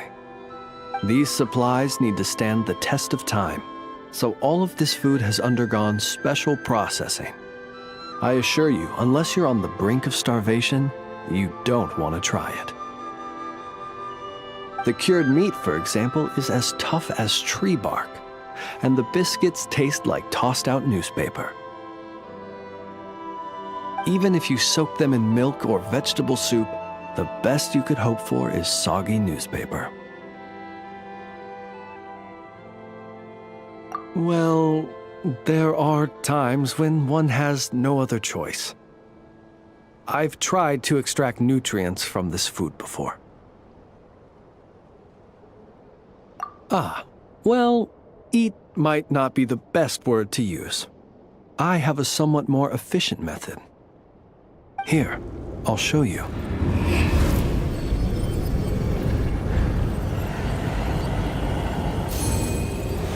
I suppose you could call it cooking with fire. There have been a few more desperate moments when I've been trapped alongside other poor souls. You should know, if I were to use the method I've just shown you in front of my colleagues, it might leave them feeling uneasy. And so I have at such times been forced to attempt to swallow this food, as they would. Though try as I might, I really was unable to swallow it. In the end, I broke it down into smaller pieces, some of which I stuffed into my mouth and some of which I dropped into my lantern when no one was looking. Unfortunately, my colleagues noticed how slowly I was eating and mistook my reluctance for concern, believing I was eating less to allow them more. After that, they patted me on the back and enthusiastically filled my arms with more cured meat and biscuits. Indeed, I was grateful for their noble act of kindness, and can clearly remember the taste of cured meat and biscuits to this day.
Shine duck!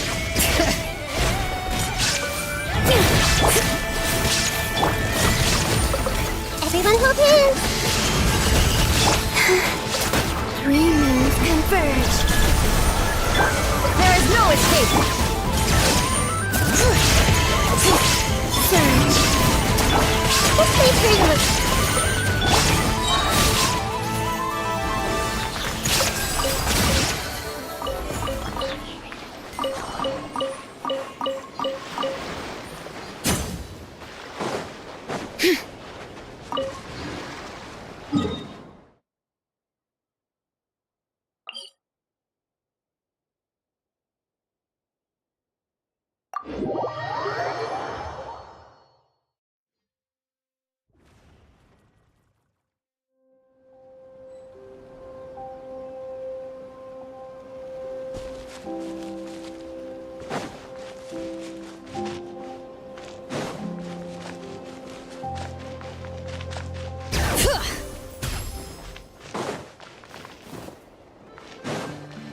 If Captain Hertha were here too.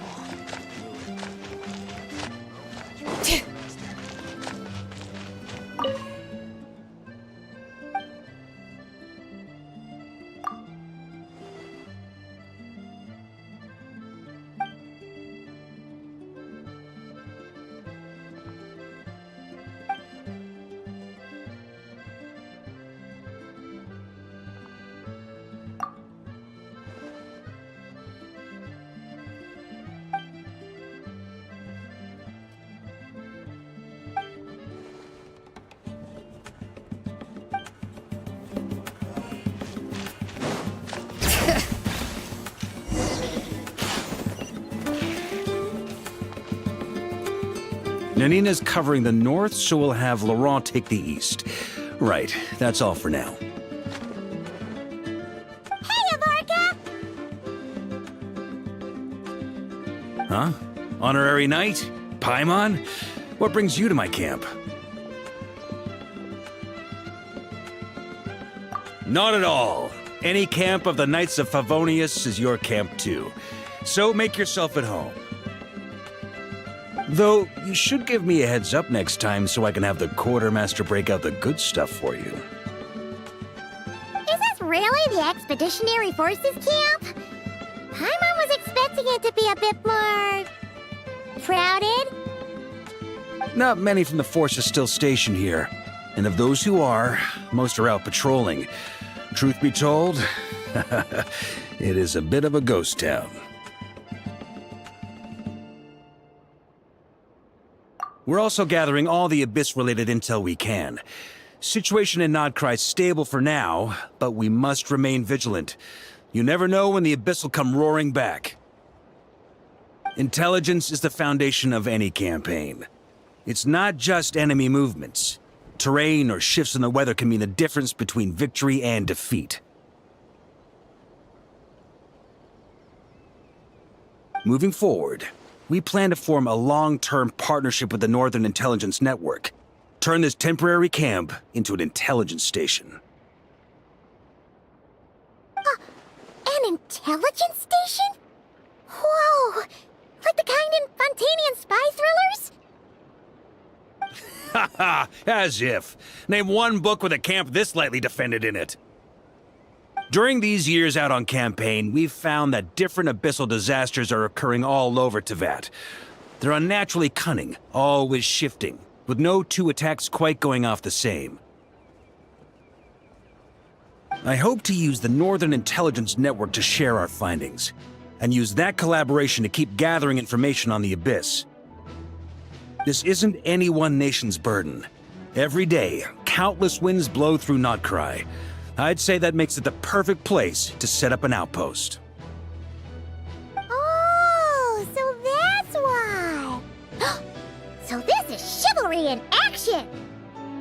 Haha, well, chivalry's good and all, but in reality, we've only just established this station, and don't even have a good map of the nearby terrain. If you stumble across any building materials or intel nearby, don't forget to bring them back with you. Rest assured, you're our honorary knight. We'll look after you. One expedition wraps up, another begins. Grandmaster! We've got big trouble, sir! Oh, what is it? That important guest we were expecting today? He's trapped at the foot of the mountain. What? Is it who I think it is? Yes, sir, it's him. Most of our available manpower is tied up in patrols. Who do we reassign? No need. Just point me in the right direction. I'll handle it myself. Honorary Knight, Paimon, till next time.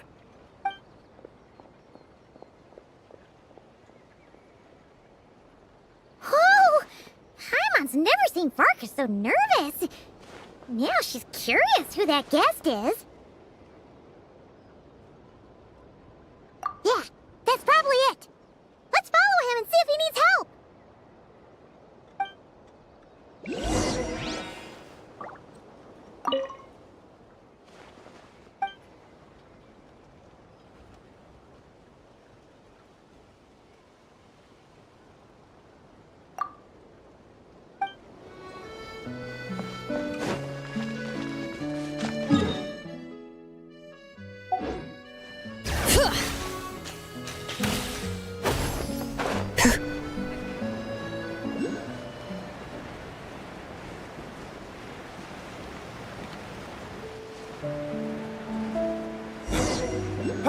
Help!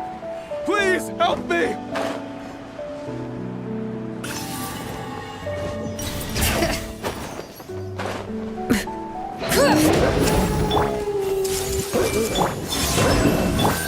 Illusion shattered!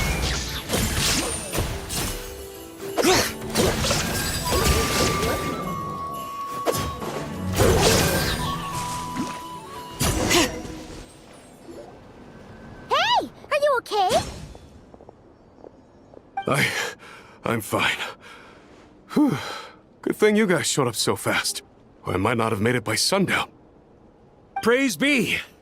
Our essential supplies made it through safe and sound. What kind of supplies are that important? Good eye! This here is the dandelion wine we specially ordered from Dawn Winery. Pure Mondstadt in a bottle. You have no idea what it took us to get it here, all the way from there. Ha! And a fine job you did. You're drinking with us at the feast tonight. Whole camp's been looking forward to toasting you. So, the only reason you were in a hurry was to make sure the drinks got there in time? And here Paimon thought you were finally being serious about something serious! What's that? Are you saying drinking isn't the most serious of serious business? Because I'd love to have a drink right about now. Wait! Please, wait a second. Now is not a good time. Yeah! Listen to him! First, you gotta take care of the serious... This is a custom brew. It needs to be kept constantly rolling to prevent settling and keep its flavor. Having sat for so long, I'd say the taste is degraded by at least 10%. 10%? Unacceptable! Nobody touches a drop till it's ready. Okay. You do you, then. We specially commissioned someone to build a mechanism that keeps the barrels rolling. Looks like it broke in the fall, though. So now, I guess we'll have to rely on old-fashioned muscle power. So we just keep whacking the wooden barrels and roll them to their destination? Sounds like some good old Knights of Favonia's strength training. Guy teaches force control and precision. Need both, or the barrel won't stay true to the path. It's basic training for many knights. Ha, keen on basic drills, are we? Well, Laurent and the others won't be back for a while. Right then, all yours. Don't worry about knocking him a bit too far. Just holler and I'll toss him back into place.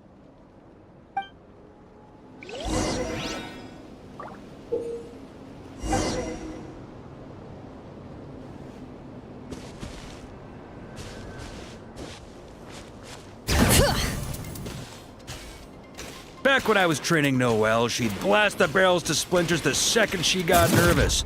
Couldn't stop her from cleaning up the whole mess herself afterward.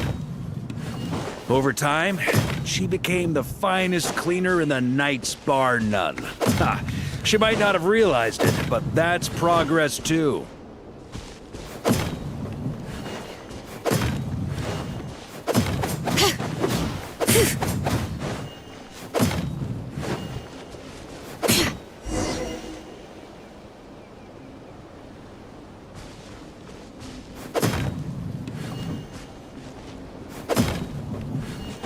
First time I did this training with Razor, it took us an entire day to finish. Know why?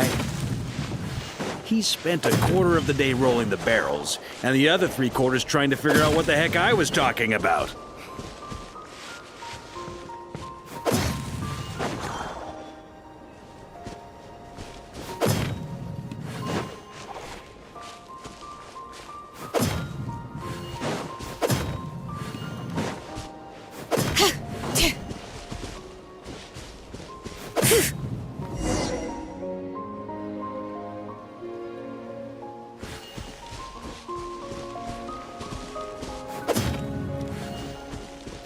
Jean and Albedo once sat me down to have a serious discussion about whether or not the Spark Knight needed to take part in basic training like this.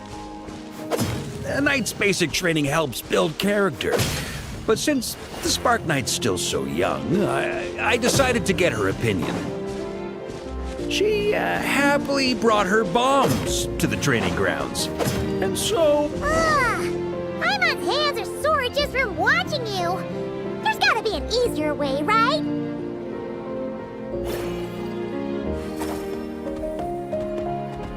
Come to think of it, you haven't met Rowan yet, have you?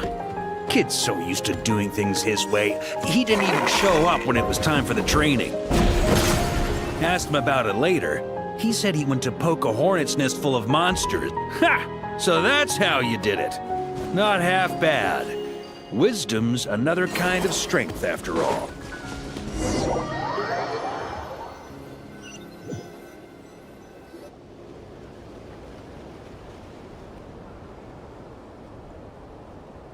Ah, Grandmaster! Honorary Knight! They're back! They're back! They're back! Everyone, fall in and give them a proper welcome! Wow, we're this popular? Paimon feels like blushing. How the wind carries that scent from afar! Sweet Barbados, it's true. Dandelion wine.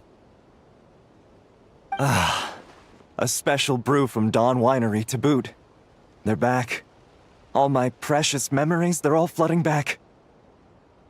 Oh. So, the welcome isn't for us, is it? Yes, this is it! This is the taste! Oh, it's just how I remembered it. Amazing! After all these years! Ah, I was starting to think I'd already forgotten the taste of a good Dawn Winery vintage. If the taste hasn't changed, then my home back in Springvale probably hasn't changed either, right? Thank you, Honorary Knight.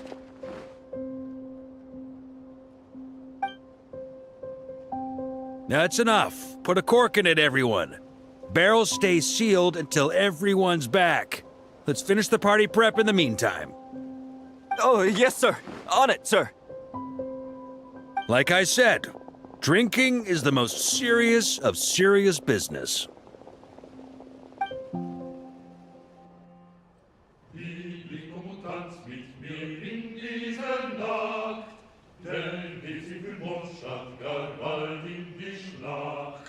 Morgen untersteht mich vor morgen braucht's Mut, doch ist Freiheit ein heiliges Blut. Liebling, komm und tanz mit mir unter dem Mond, Nord und Süd für Löwen. Oh, sticky honey roast, sweet madams. Paimon never thought she'd get to eat such authentic Mondstadt dishes out here. Als die Kinder des Windes, und dein Gebot, deinem Herrn sie zu Dienst wieder Wait, where's Vorka? Anyone seen him? He's not passed out drunk in a ditch somewhere, is he?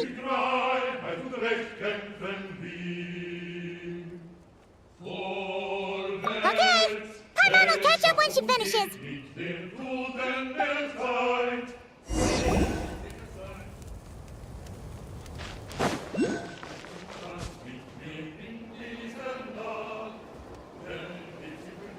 So, what's the hero who saved our savior and brought it back to camp doing in a corner like this?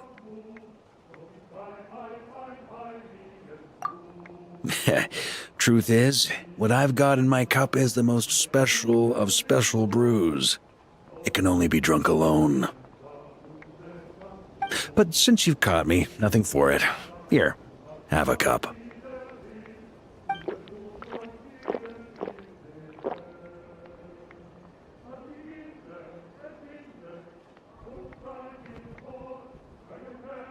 Got me.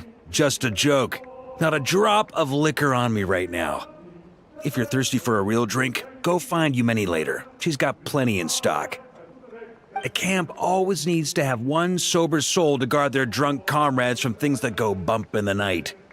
Those have been my standing orders since this expedition started.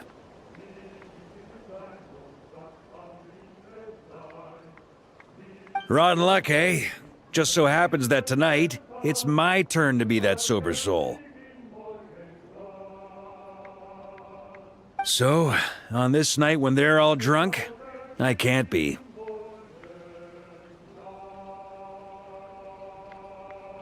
Who knows? Maybe fate just gets a kick out of messing with us. If it had come one day later, maybe I'd have been down there guzzling wine to my heart's content. But if it had come but one day later, maybe you'd have passed the camp by, missed the feast, never even had this chance to talk. Nobody can say what choices lead to what outcomes until the time comes. Just like when I decided to lead this expedition out of Mondstadt. Never imagined I'd make it this far.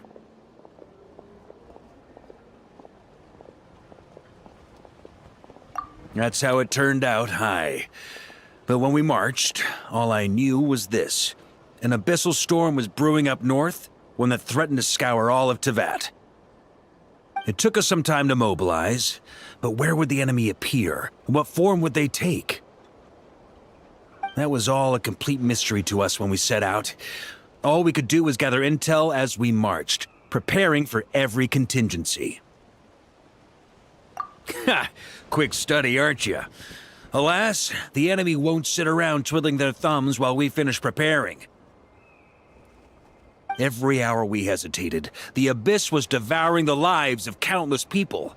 The sooner we marched, the sooner we could change their fates.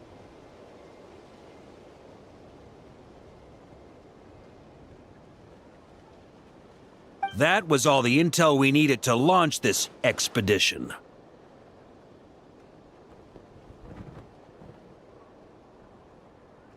None of that formality, honorary knight. And you're no different. Your journey's also changed many people's fates. Be it Mondstadt back then, Dvalin, or Nodcry now, the expeditionary force, even my fate too. The fact that we can sing around the bonfire, drinking and thinking about the future, none of that could have happened without your arrival, traveler. Ha! Who's to say? Fate's fickle and hard to fathom after all. But as long as you're alive, there's hope. The wine we didn't drink tonight, we can have tomorrow. The lads will save my share. As long as we're still breathing, tomorrow will bring more wine and laughter. So cheers to tomorrow, to hope.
unser Blut neu frieden wir sehen.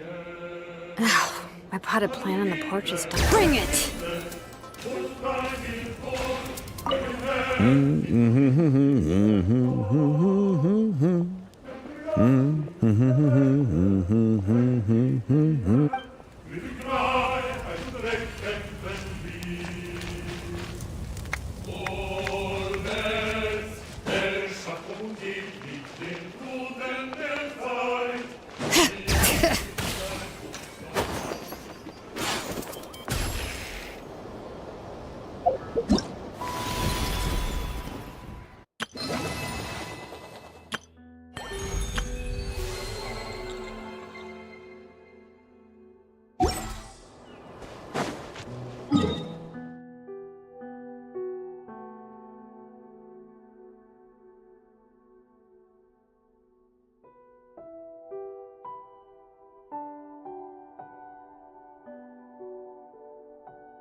We should, take a...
How many forging commissions do I still have to finish? Let's see. 1, 2...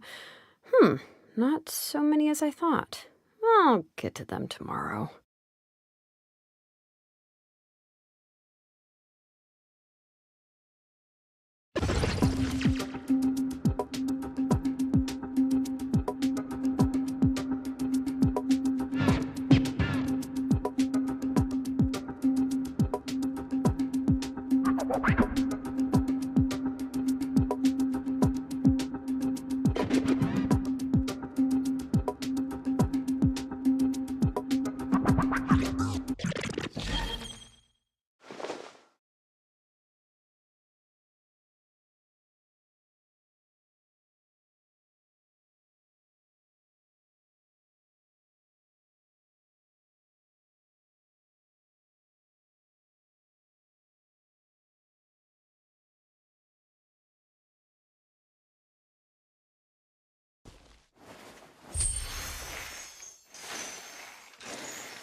We should, take a break after all that running around. Yeah, let's Let's rest here for a bit.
Shine depth!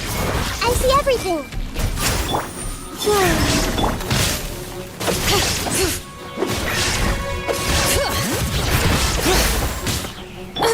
Everyone hold hands! Bring it! Surge! Why? A moonlit night for all.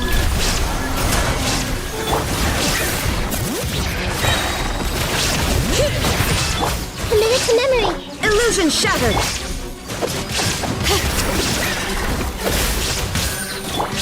Inazuma shines eternal!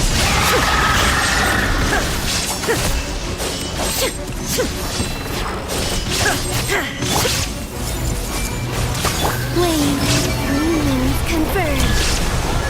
There is no escape! Letting great names echo!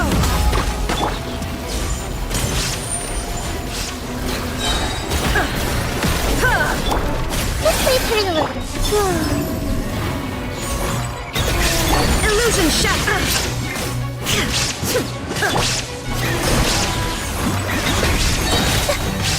Bring it! A new moon rises.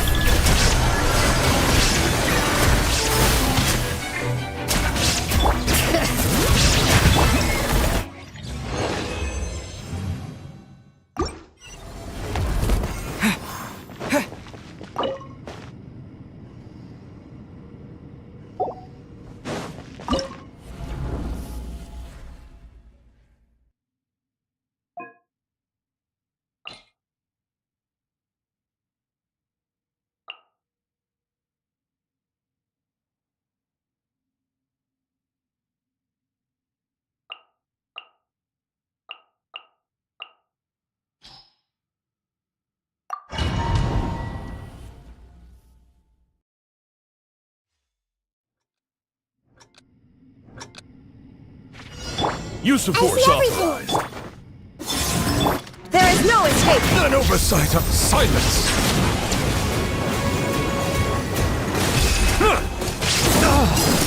An oversight! Justice is blindsided. I warn you! Settle down! Looks like violence is the answer!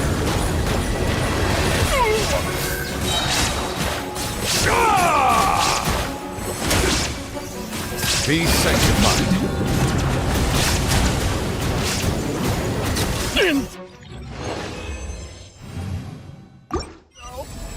Sense.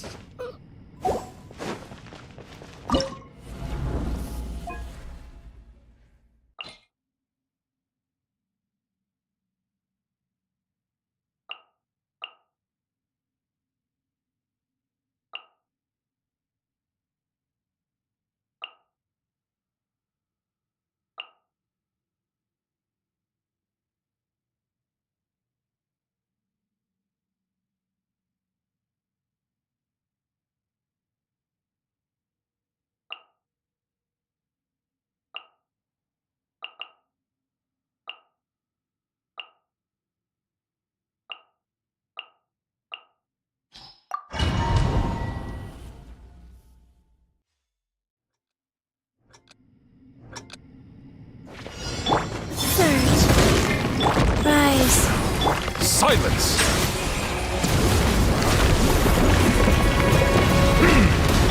Illusion shattered!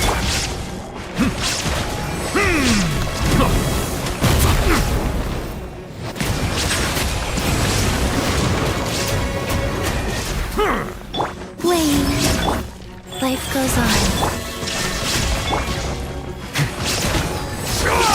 Bow your head.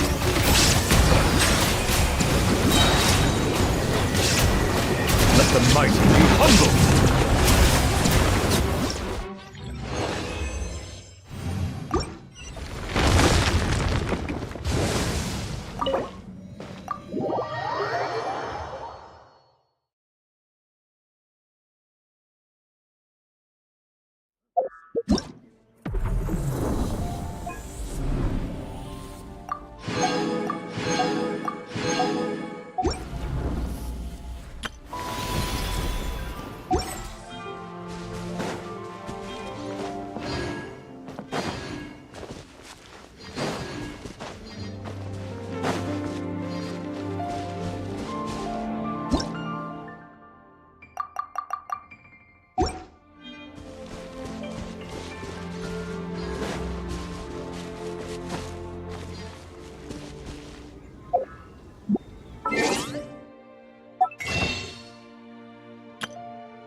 My potted plant on the porch just died again? I was...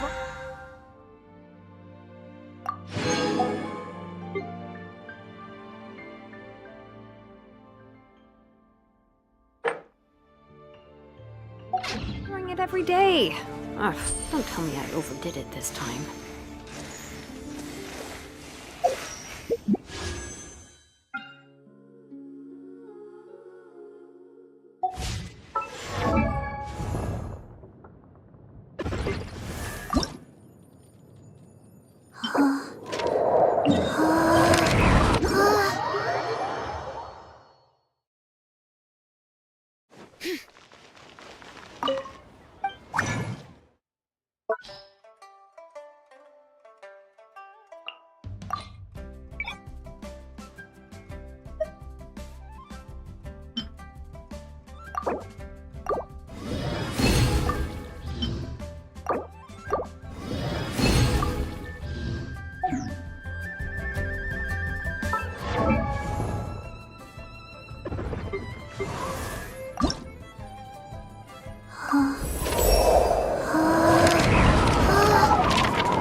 This realm is...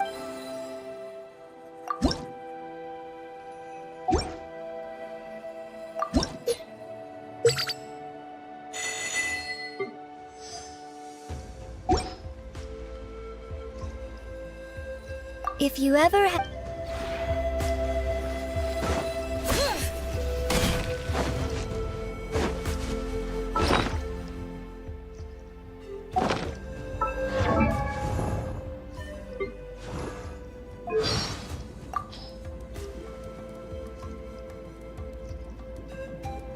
The three goddesses bestowed their powers upon me, which converged into a force that is both dazzling and gentle. through it, aiming a beam of moonlight at Llama's head makes their antlers grow taller. And if you get the angle just right, you can even get them to stab a piece of fruit that's too high to reach. What then? Oh, you get scolded. Oh, we kept in touch until a short while ago. I asked her to recommend some books for me to read to the Kuhengi. She sent a whole lot and even gave me detailed explanations about the inspiration and setting for each one. I asked her when I might be able to read a book she had authored herself, but then I suddenly stopped hearing from her. Perhaps she went off to write one. The Hydro Dragon who serves as the Eudex of Fontaine? Another dragon who puts people in prison. I'm not sure I'd want to meet him. If we cross paths during my journey, I'll be sure to say hello. The first time I sang in the gardens of Zapoliarni Palace, the Tsaritsa happened to pass by. She stood there, silent and motionless, like a statue with no expression carved onto the face. Again? I was watering it every day. Ugh, don't tell me I overdid it this time.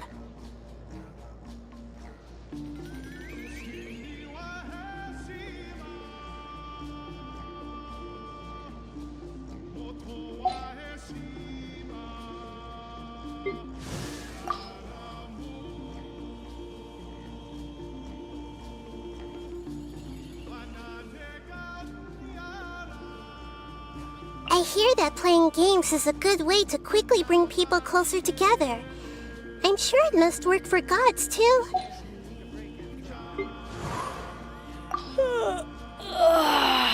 Yeah, let's rest here for a bit.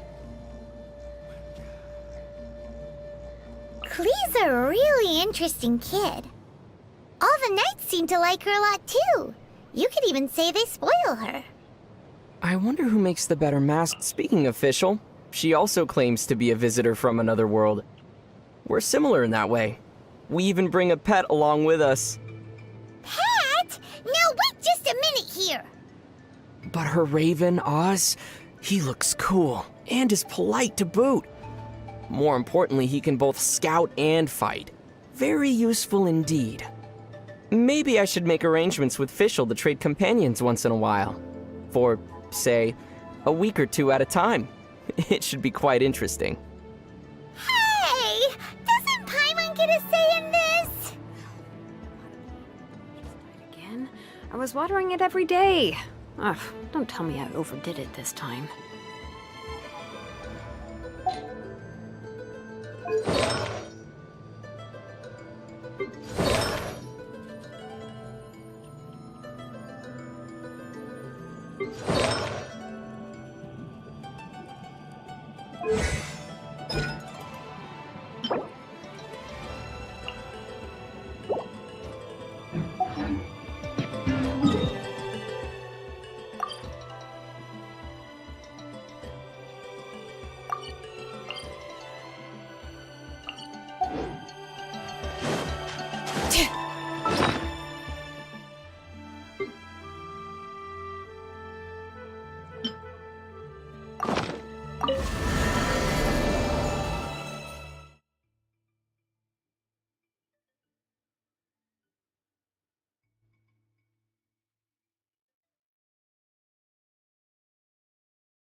Bring it!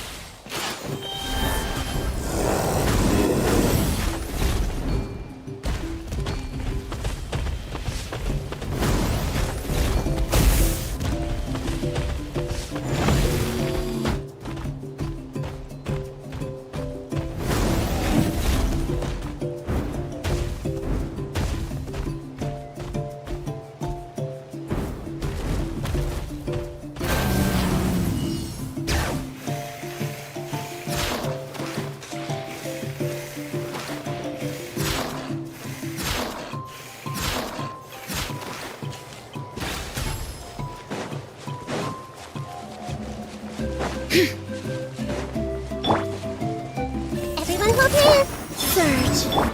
Shine down! Hear the echoes of the valley! Illusion shattered!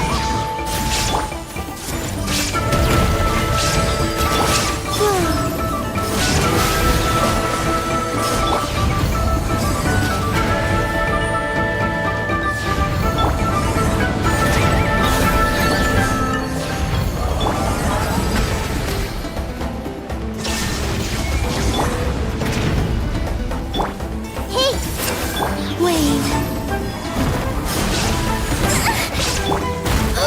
How in the...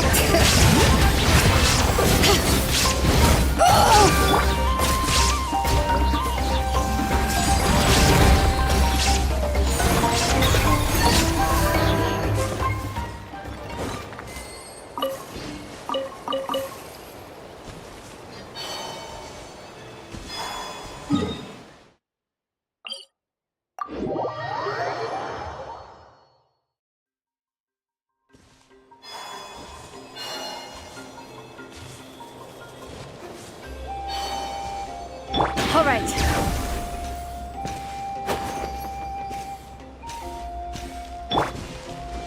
Everyone hold hands. Surge. There is no escape!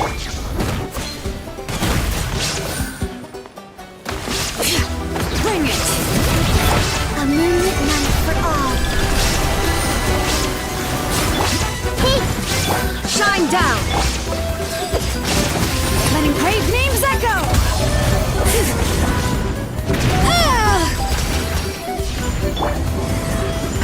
Everyone hold hands.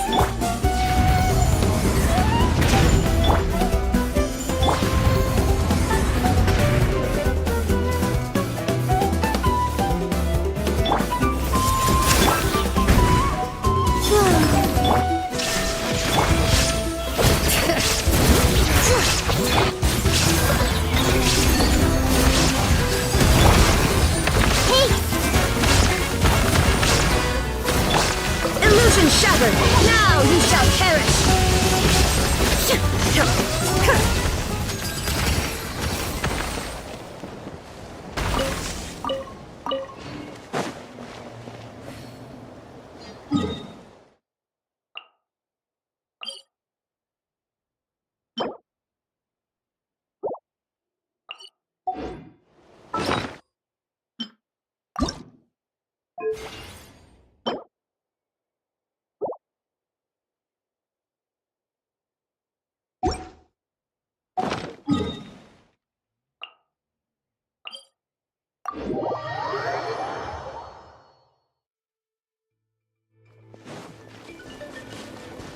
All right.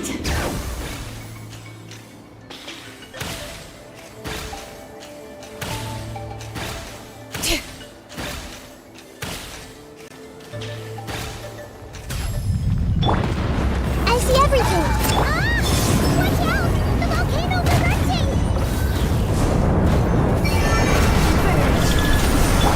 Shine down!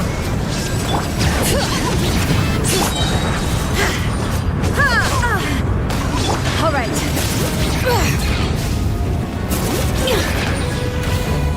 Bring it!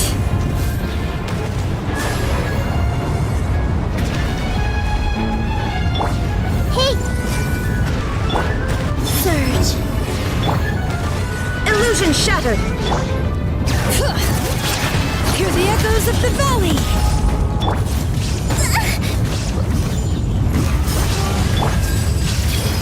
There is no escape! The mortal plane of fleeting dream.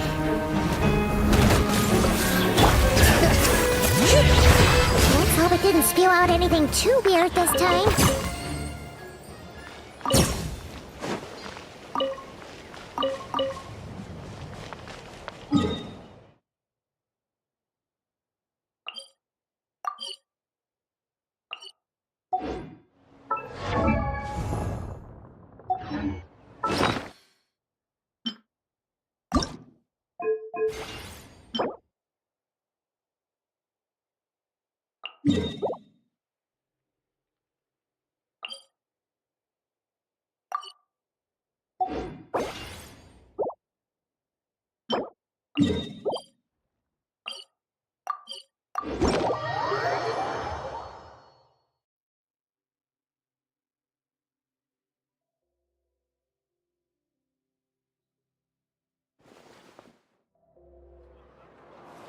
Bring it!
Letting brave names echo!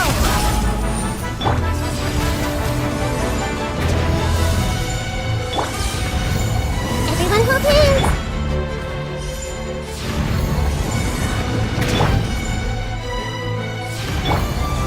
I see everything! Surge!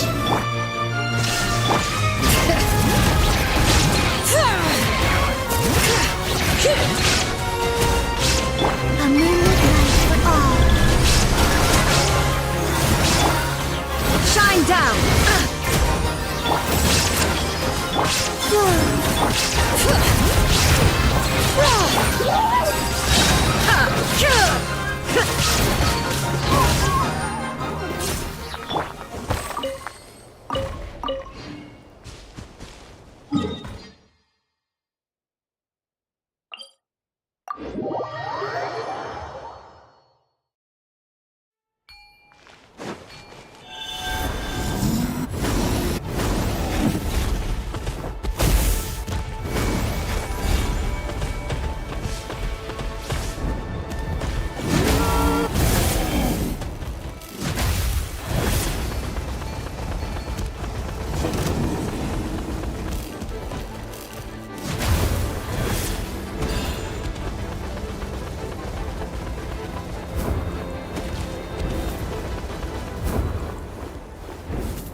shatter! Bring it!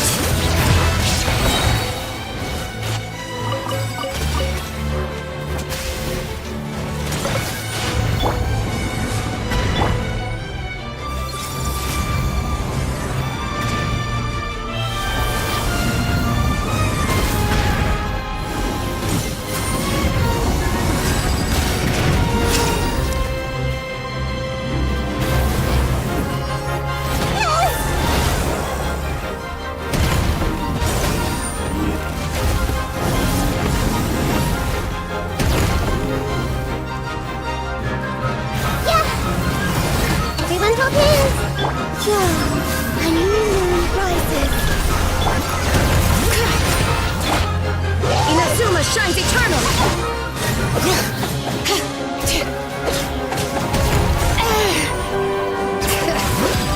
Hear the echoes of the valley!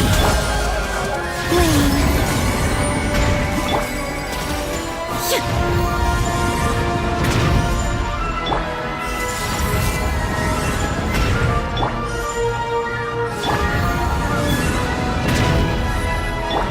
I see everything!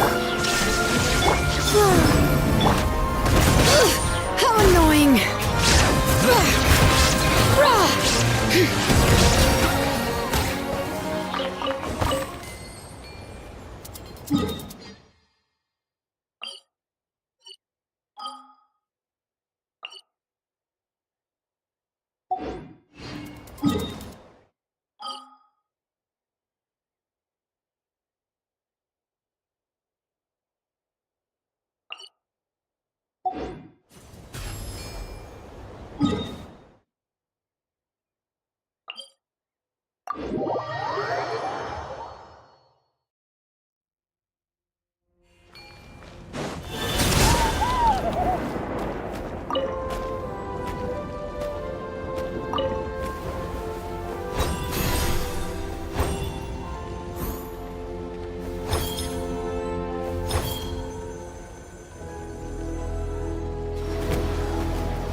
Bring it!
casualties?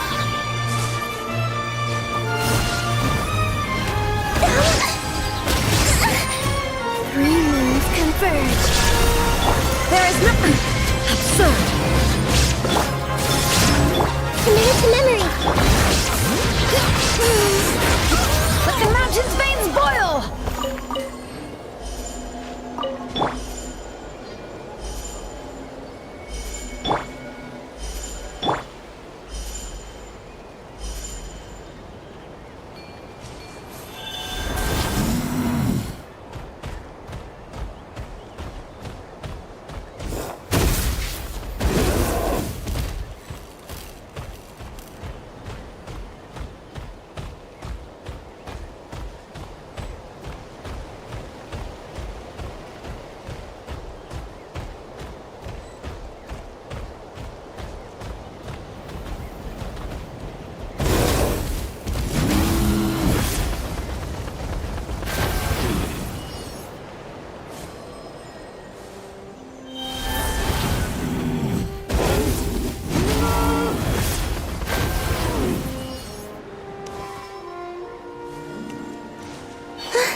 I don't sing for anyone in particular. Still, if someone stops to listen, I hope it provides a moment of peace all the same.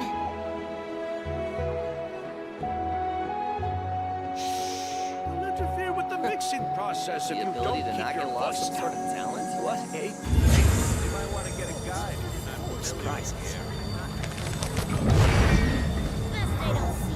I'm heading west.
Ad Astra.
am Kuching, Yuhung of the Liyue Qixing. We live in an era of change, as the old order that has existed for 1,000 years is about to be rewritten. Join me. Let us bear witness to this historical moment together.